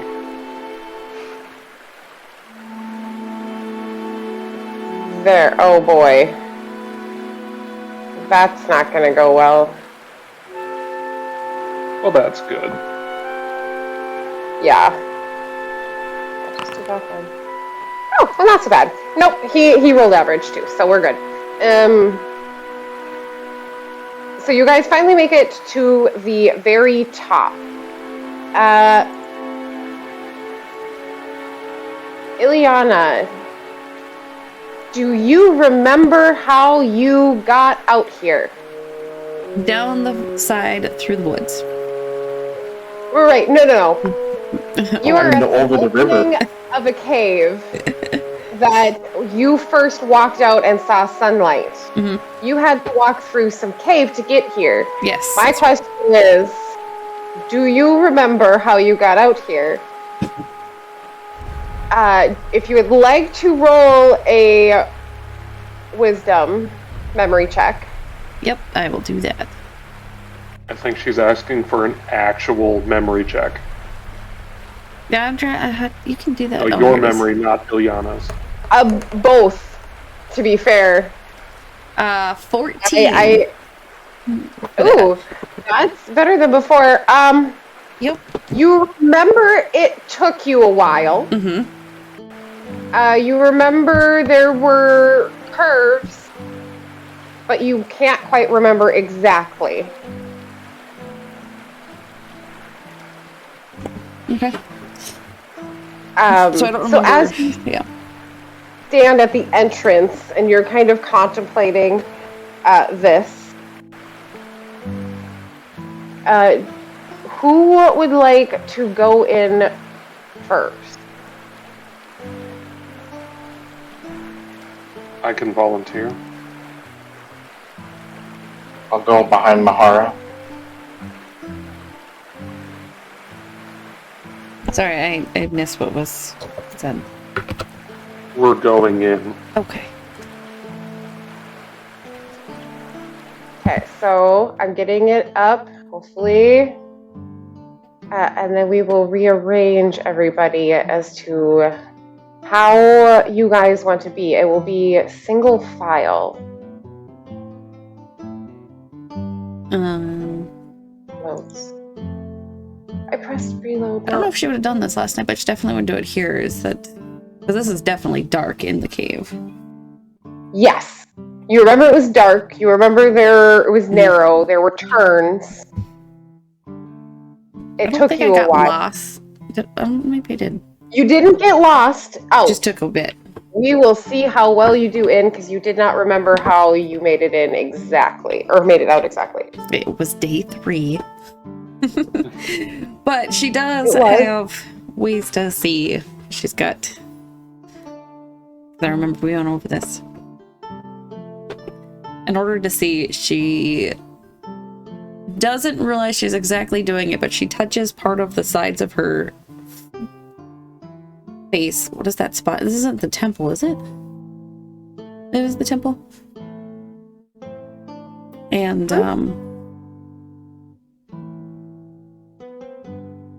like thin metal comes out? Is that what we decided on, Magda? Yeah, like, It covers her eyes, over her eyes. We can put a picture in our chat so that you can see what we were talking about, kind of thing. I was wrong. She's not a clone. She's a droid. Double kill her. When she takes these out at the entrance of the cave and puts them on, what do you do other than obviously the sarcastic comment? But she puts these on and they look extremely different.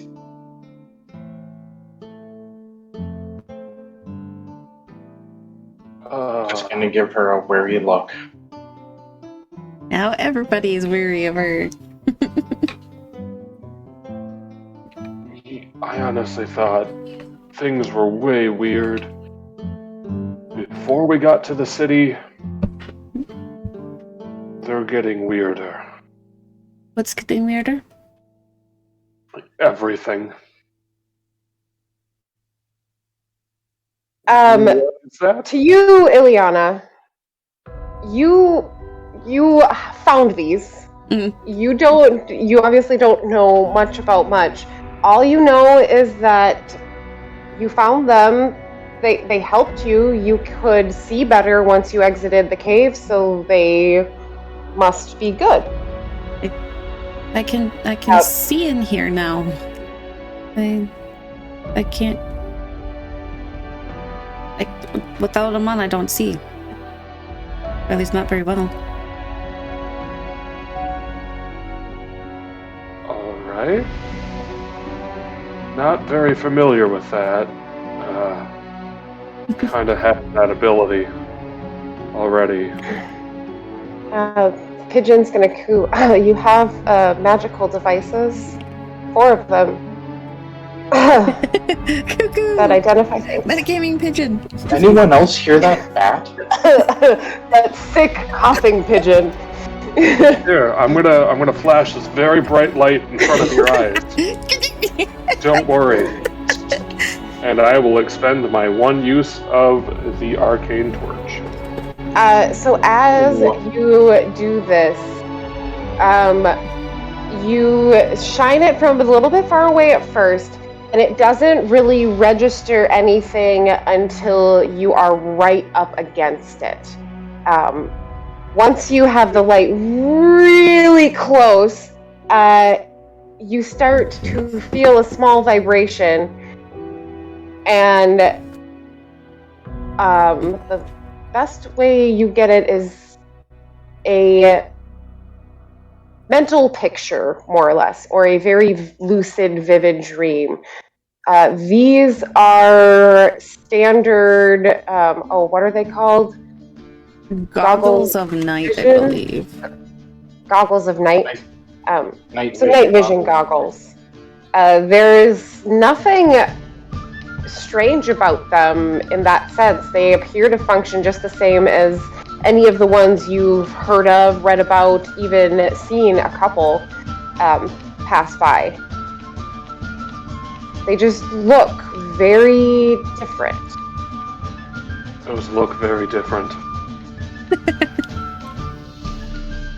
I'm almost beginning to feel that whatever this is, technology, if you will, really, if you don't understand it, just looks like advanced magic.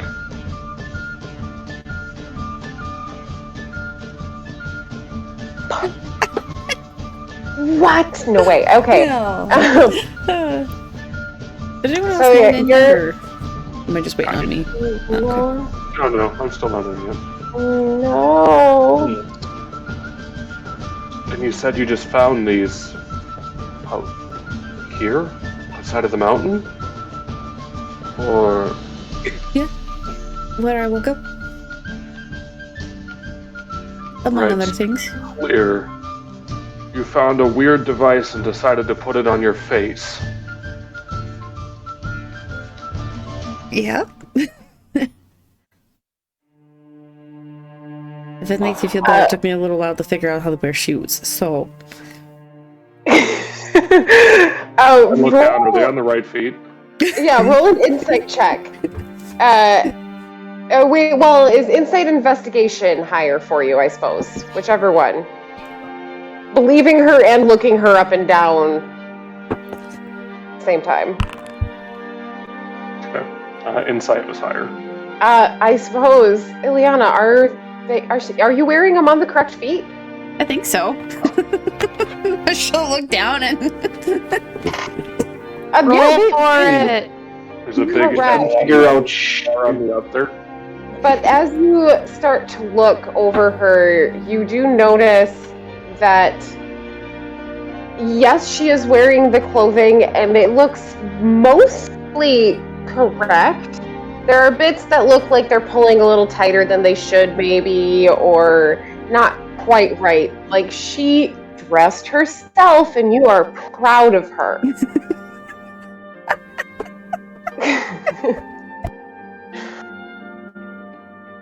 Like, she's missing a couple of the laces through the boot, great.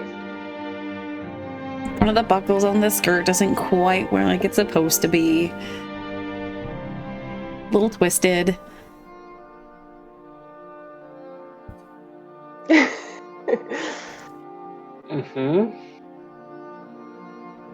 There's a whole going on here that I just am struggling with.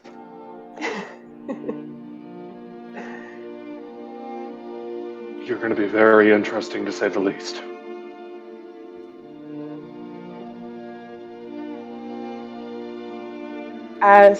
So I don't know if I need to refresh or what. Man, this mountain sure looks interesting. It's very dark. Well, I mean, to be fair, Mihari, you've just been standing at the cave mouth for like 5 minutes going, yep, that's a cave. Yeah, well... I'm trying. Something about it, I need a moment before I enter in, Well, I'm going to try restarting it, so you'll probably have to refresh. We've gone through a few extremes recently. We were very high up not too long ago. And now we're back to high up, but in a different way. There's solid ground underneath your feet. And now we'll be underground? Been eventful.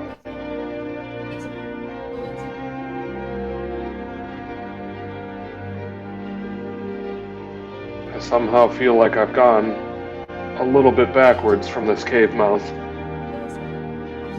Just slightly, though.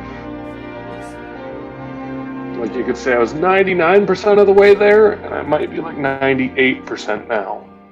Okay, so what was the marching order exactly? And I will put you guys in order. I was up wherever. I believe Red was behind me. Cordova. Correct. Cool. Valorian will stay in back.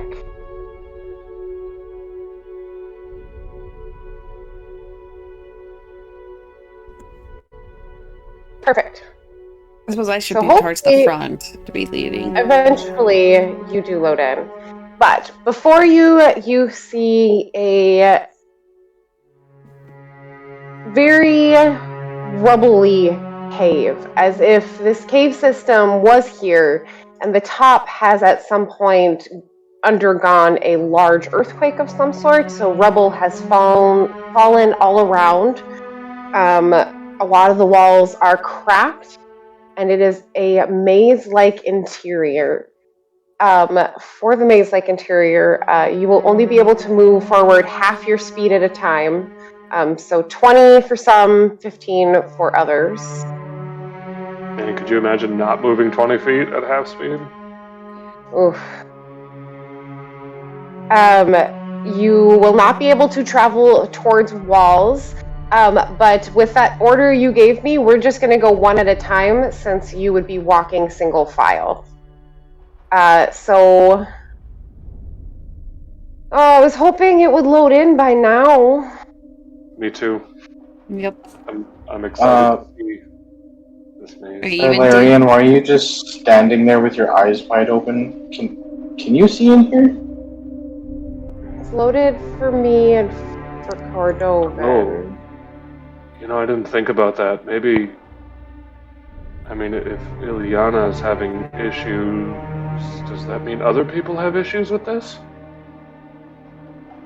I mean, other people don't have 20/20 dark vision. Right. I'm also confused by that.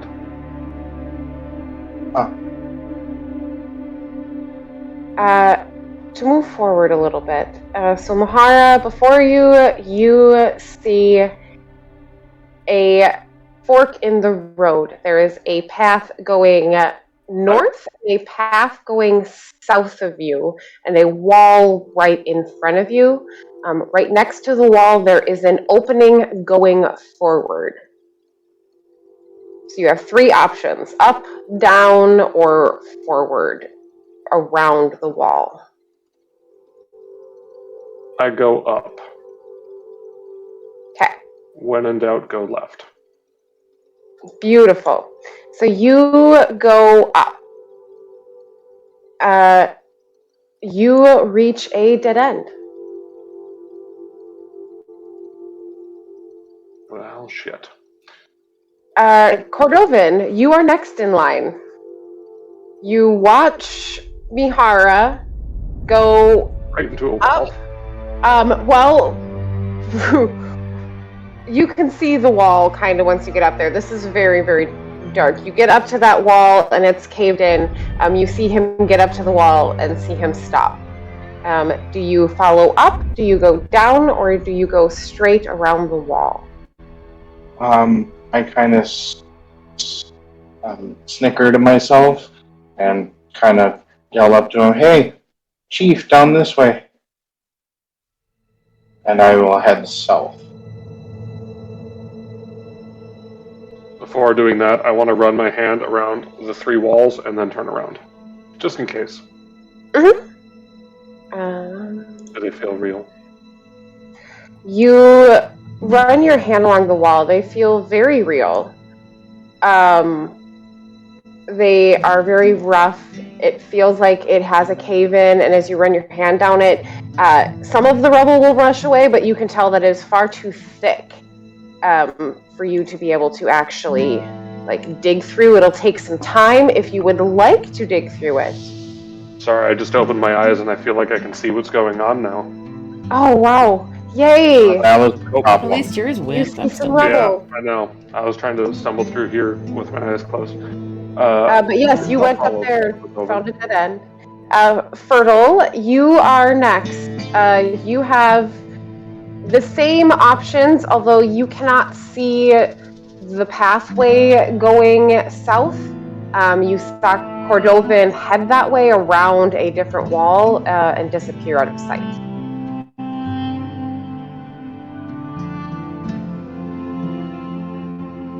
I will follow Cordovan. Perfect. Right there.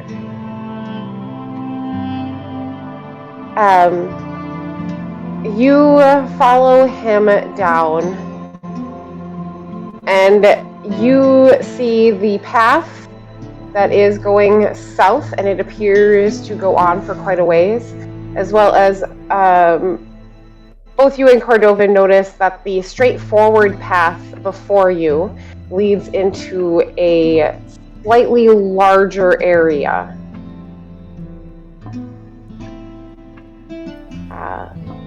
That brings Okay, us so I'll to... load in. Woohoo. And say I just loaded in, so but I can't move. Yay. Nope. We're moving just half movement at a time through the maze. All right. Easier to maintain. But Ilyana and then it'll be Lorian behind you guys. Not getting a big remembering where to go. A good remembrance. Anyways, I'll just follow Cordovan for a little bit. For a bit too, and hoping something will trigger of oh wait, no, we need to go such way. Hoping that'll happen, but we'll see. And you have 30. Didn't mimic Mihara and Yep, go so I'll be north? 15. Perfect.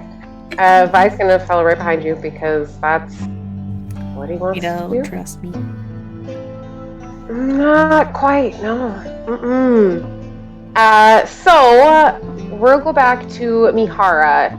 You went up, turned around, and watched everyone's like, hey, we're gonna go this way. Bye. Yeah, I'll follow them. Perfect.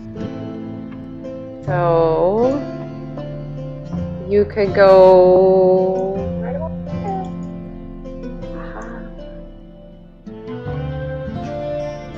And you can also see in there now. As you do that, how far? Oh, your perception. You would be able to see 60 feet, right? That sounds about right. I believe that's what dark vision is. So anyway. Yeah, looks about right. That's 60 there, so. If you click on his token, it'll show you how far he can see. Yeah. Anything past his field of vision is pure black. Beautiful. So you see something. Oh. Oh. Oh, that changed quickly. You see some mass of some sort down that corridor. Awful grayscale. Very. But Cordovan. And then Fertile, and then Ileana. Do you go south? Forward? Did Mihara say anything? Control of my character, by the way. I would say, Mihara, you would have a chance to say something if you would like as well. There's something over that way. And I'll point vaguely that way. I think she's keeping it paused so we can't just move around the map. No, Correct. it shouldn't be paused. Mine says paused, but... Oh, mine doesn't. Does it? I just can't move anything. No, I don't. Okay. I thought we. I don't remember. Oh, I can move now. Keeps Oh. the status I only moved back so I wouldn't accidentally see anything. But I apologize. I don't know if I saw a floater or a bug. And you're on the character selection thing on the left-hand side? You didn't click like measurement tool or Nope. something? I was just keeping it half movement. That way we're not all running off around everywhere. So yes, you are able to say that. Cordovan, how would you like to? Yeah. Hearing him say he saw something, I will head in that direction. Oh, Definitely would not perfect. have gotten enough detail, I don't think, to know what it is, even though I know what it is. Do you know what it is? Do you? I don't know. That color Probably looks not, honestly. different. But Cordovan, you also are able to see this as well. Also, by the way, I believe I mentioned it, but the reason you're moving half is because this is rough terrain. Being rubble and all that kind of stuff. Seeing that thing down there, the hell is that? And I will keep an eye on it and, ready in action if it moves our way. Yep.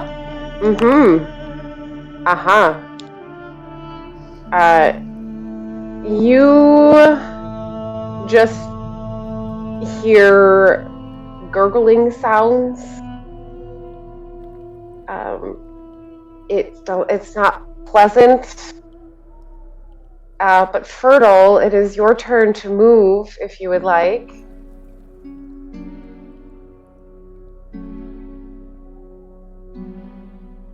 So Mihara said he saw something, right? And Red also exclaimed that there was something weird. Correct. Can you describe it a little bit more than just weird? Okay. You kind of have to see it. Gray? okay. I'll move up next to them then, and I'll just use my feline agility to get closer than everyone else, because why not? Oh, yeah. So you want to move the full 40? Yeah. Most of what we want. Oh, boy. I'm assuming you guys pointed as to where it was. Mm-hmm. Well, Perfect. I'm kind of Right down looking that down in that, and I'm looking straight at it. Perfect. Yeah, I'll just go down there. Why not? Figure So this out. you run here first, Trying to get a good look at it. and you Okay. see, you keep running. Wait.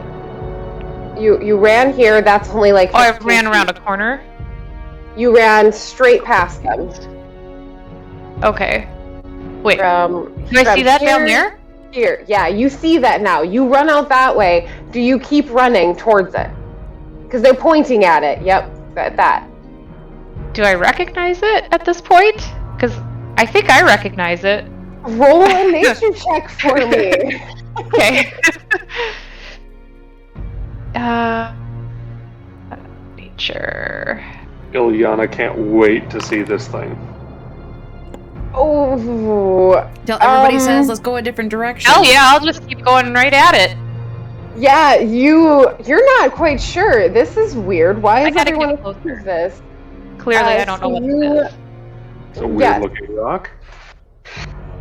As you get close to it, I'm going to have us roll initiative. It does not notice people. By the way.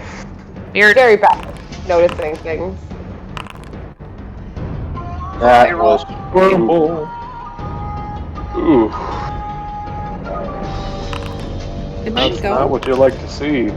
Odd question. boy. Can you see the name of it in the the encounter box? Yep. Ooh. Mm-hmm. No, you can't. See an encounter box. Probably not one. It won't let me roll, so I'll have to let you know. Just in the top right corner. Top right corner. Awesome. Fertile. So, as you run towards it, I will let you.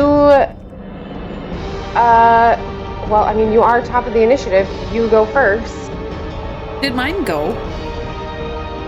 Yeah. Yeah, you are second. Okay, because the last thing was from a bit ago from mine, so I don't want to refresh though and lose it, so I wasn't sure if it rolled. The unidentified cube is third, and then it's Cordovan and Mihara. Oh, and I really should roll for. Double-digit initiative is for chumps anyway. Right? Yeah. Now that I'm a little closer, does it look familiar? Now that you are a little bit closer, I would say yes. It took you a second. You were running really, really quick. You didn't notice it quite right away. But it looks somewhat like a cube of some sort. You've heard of these creatures. You've never seen these creatures. But they're very gelatinous. There's only one problem with this.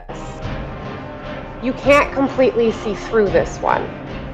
In all the depictions you've seen of gelatinous cubes, you can usually see through them and things in them.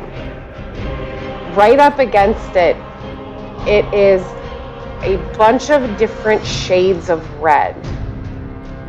Some of it more fluid than others. Any of It them is Oven? some of them might be. But It was me. I was the clone.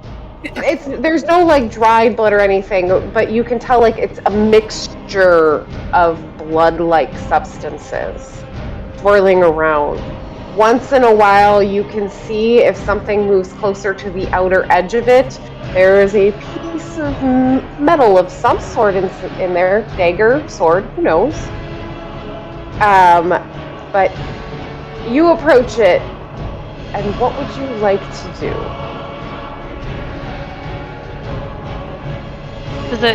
Is it similar to what we saw in the river at this point?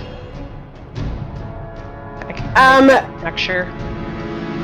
Yes, since you saw the 3 of them combined, it kind of looks like that. The 3 different reds that combined were all just slightly different shades. And once they all combined, they kind of were 3 different individual shades.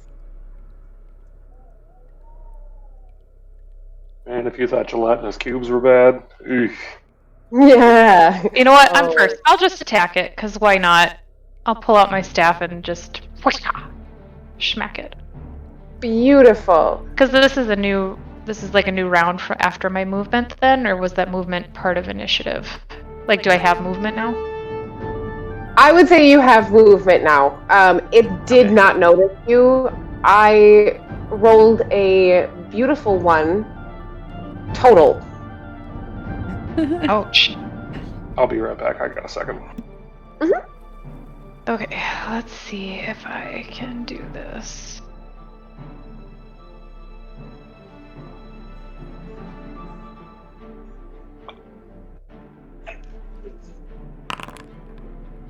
Schmack. Schmack.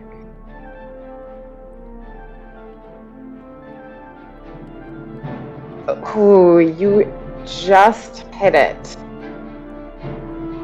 Alright. When you hit it, I need you to roll a dexterity saving throw for me right away. Before damage.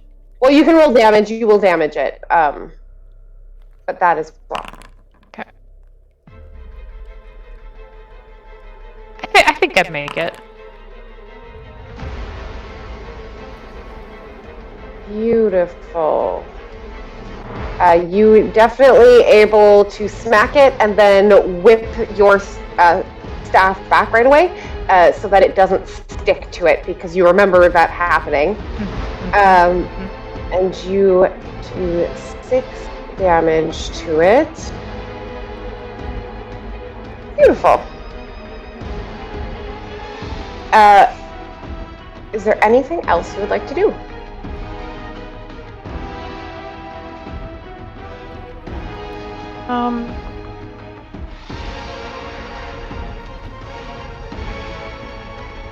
I'll just tell him that I think it's the same thing that was flown in the river, but much, much larger. It also seems to want to try and take my staff away from me. We gotta be careful. That's all I'll do.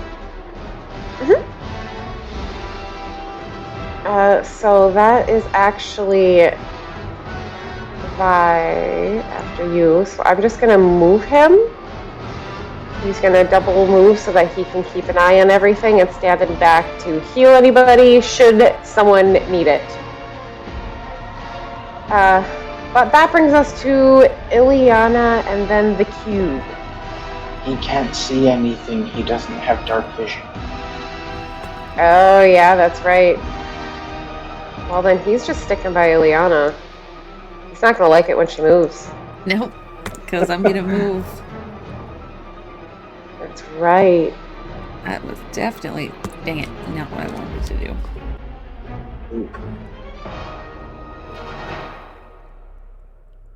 I can move 15 feet. Hey, I can see it now. Now I know what we're all talking about. This is brand new to your eyes. Brand spanking new. So other than the river. What? We want to attack it?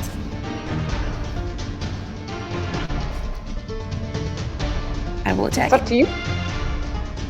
You just heard a like someone slapping jello sound. Oh. Echoing through echoing through the cave. That's not even a pleasant innuendo.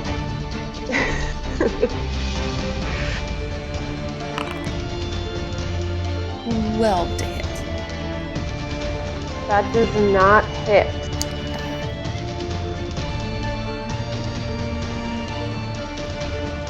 Nope. This appears to That's my be turn. well. You wouldn't know that. You've never seen any gelatinous cubes or heard about them before, so never mind. So its turn. Fertile, you are right up there.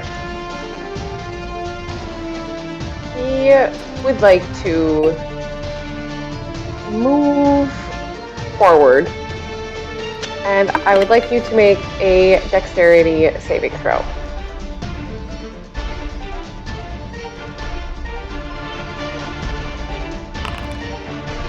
Oh, yeah. So it tries to move forward, and you just kind of move very evasively, and it gets shoved back 5 feet away from you.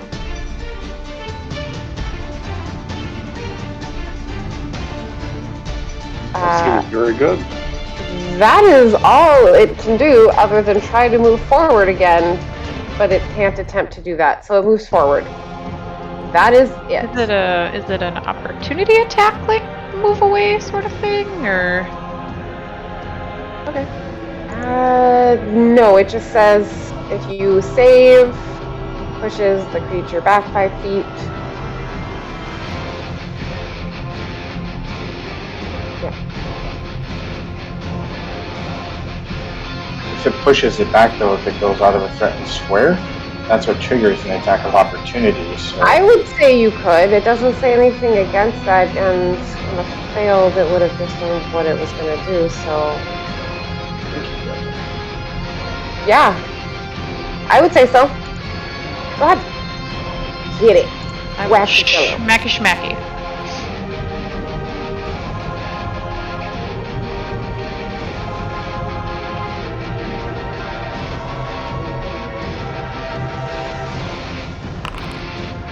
Oh, you hit. Cool, I will hit that bad boy. Perfect. Dexterity, please. Can do. I'm gonna start failing some of these at some point. Oh, so that dexterity, your staff is now stuck, attached to this cube, and it has gone over the top of it. Is it still in my hands? Because I mean, You're still holding on to it. Okay. It is done with its turn, so it cannot do anything right now. But your staff is now stuck to it.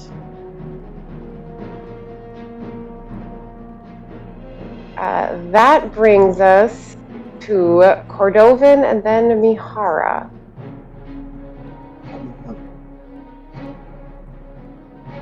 So I will step out around the corner so I can get a good shot down the hallway. Look over towards Mihara. Don't panic. And he'll look down again towards the cube and snap his fingers, and a little flame appears in his palm. And I'm just going to flick my wrist down towards the gelatinous cube and cast Produce Flame and hurl it towards it. Perfect. Is that a save on my end? I believe it's a spell attack. Spell attack. Great bonfire save. There we go. That's what it was. So, Very, very similar. It's a lot to remember. There's a lot of things, a lot of homebrew things. Oh, yeah, you definitely. Roll a damage. 7 points of fire damage. Beautiful.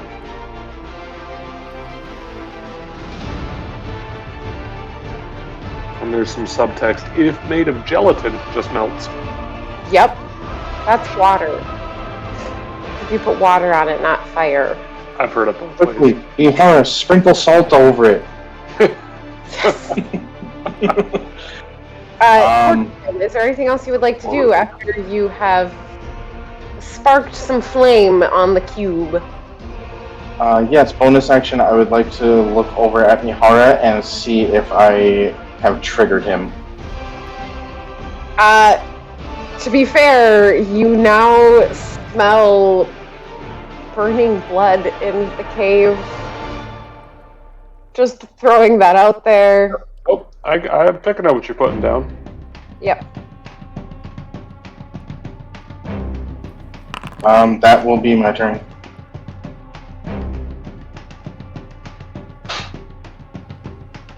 Aha. And that'll be my turn. Yeah. Yep. Yeah. It goes out as soon as it's. It just It's starts. I mean, the smell though is just triggering by itself. Ugh. That brings us back to Fertile. On a hopefully positive note, if you can get your staff out, it would be your action to try to free it from the cube.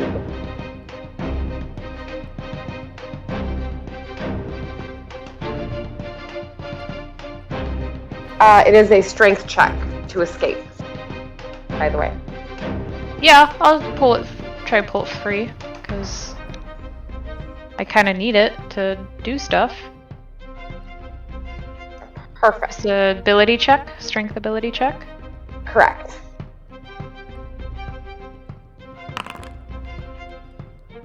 Oh yeah. How dare you? Are having none of this, and you yank it back. So that was your action. You still have a bonus action and your movement as well.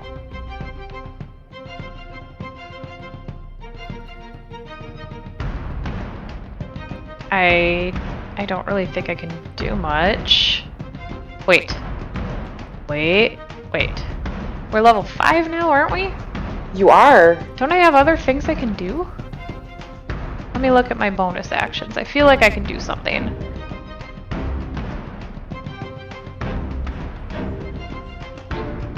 Haunt it. Unsheal it.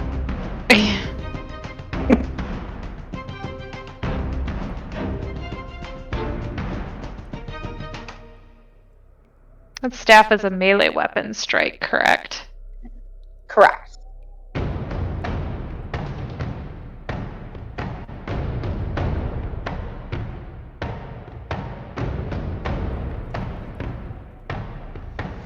You can attack twice instead of once whenever you take the attack action on your turn, so you get 2 attacks per turn. Right, but I didn't attack technically, right? Yeah, she didn't attack. She had to remove her. Yeah, I had to pull it out first. Yep. Can confirm pulling it out is an action. Yep. I will go ahead, and since I'm not liking how this thing is, I will go ahead and spend a key point to take the dodge action as a bonus action. Awesome. So you are ready to dodge. Yes. Where are my key points? There they are. Okay. So we're gonna go to Ileana next. Vi's just gonna follow along, right behind. So Ileana. I'm going to attempt to hit it with my sharp bow. You will need to move slightly, probably just 5 feet. Probably like that. Yep.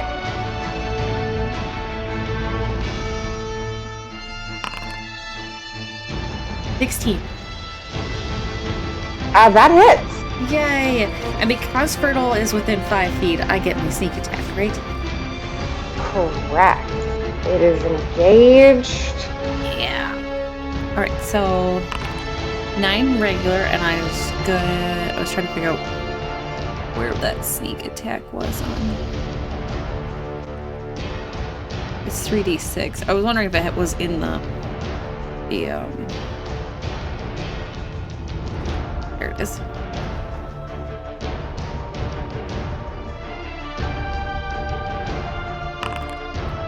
So 19 points of damage. Sweet.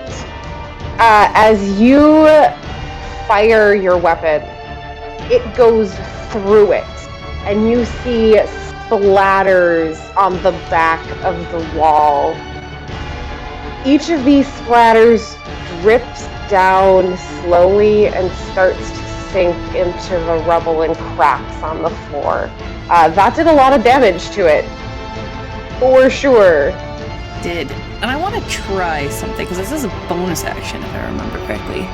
I want to try and shove it into the wall. Oh, okay. So it needs to do a strength save Oh boy. of 15 or better. Do that from a distance? Yes. Yes, she can.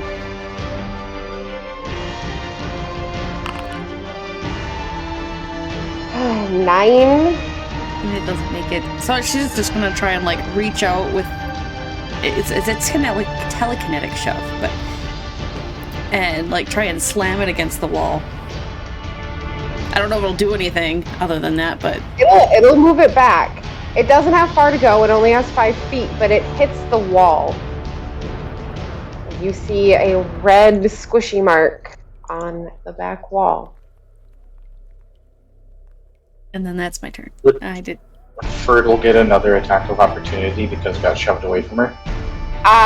No, wait. Yeah, she had her turn since the last time it moved new round. away. So, yep, new round. Yep. Not, well, if it leaves of its own volition, I do, but if it was forced, I don't think I do. Correct? But I'll take it. I would do it. I would just say, yeah, it is slow. It is very much not intelligent. So when it moves away from you, I would say with how slow it is, you would be able to take a reaction. Okay. Does that wreck my patient defense at all, or? It shouldn't. No, You have a still, dodge. still prepped. Yeah. Attack it then, I suppose. There we go. Just schmack it. Oh yeah, smack it. Dexterity Crap, I forget about that, yeah. saving throw. I don't like that idea. I don't like that. I don't This time you hit it and you're like, okay, I got this, and you manage to pull it away for a second time. It then approaches you again and comes back at you. I need you to make another dexterity saving throw. It can't get out of this corner, man. Now, is this one an advantage? Because of the... It is... Or... What? It's whatever. I don't know It what is patient trying defense does. to engulf you. Oh, Jesus. Better So, not fail these. Good God. you just made it. Oh, that's fine. Oh, Fine. that's a good point. Yes? What is? Your staff might not be calculating correctly again. It's not. I've decided not to use any charges until I actually can attack it. So, It's good, 1+. is it adding all the appropriate things to it, or? Yeah, that's what I'm wondering about. But it does not end up engulfing you. So instead, it's going to move this way. That's as far as it can go. I don't... Oh, it goes past me now? Now I'm on the other side of it? Yeah, it couldn't engulf you. You Oh. deflected it, so it moved off this way.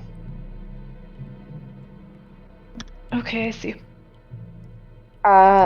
With I don't that, know how to use the staff charges, so I always just kept track of them on D&D Beyond. And I haven't said I've used them yet, so... I do have my cube stats on D&D Beyond pulled up for convenience for me wise. So, D&D Beyond has some great things. Not sponsored. But that goes to Cordovan and then Mihara. Yep, sorry, gonna trigger Mihara again and just cast Produce Flame at it. Okay. Go right ahead. I don't want to get first.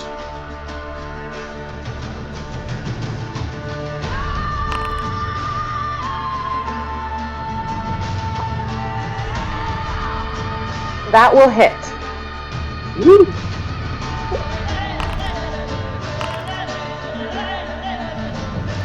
For 7 points of damage.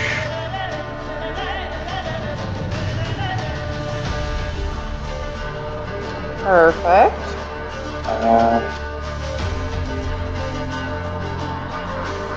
Then I think I'm going to back up down the hallway. Beautiful. I don't think I really have much. Ooh, bonus actions. As you back away down the hallway, after hitting it with that fire, you notice pieces of it starting to drip off and sink into the rubble underneath it. It looks like now that it's been injured, it's getting smaller. It's starting to lose its own blood.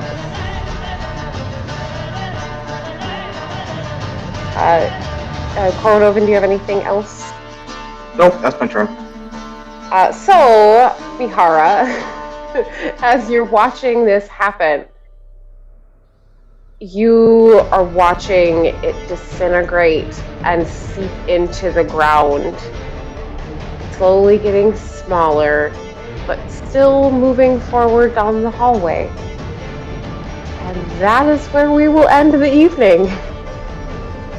Staring contest with something that doesn't have eyes. I was gonna say, Mihara's eyes there were just like bugging out.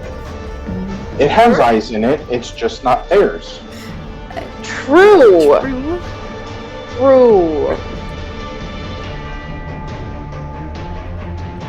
Yes. Thank you for playing, and we'll see what this lovely cube is next time. Good I night. look forward to hopefully having a turn soon. Good night. Night. Right.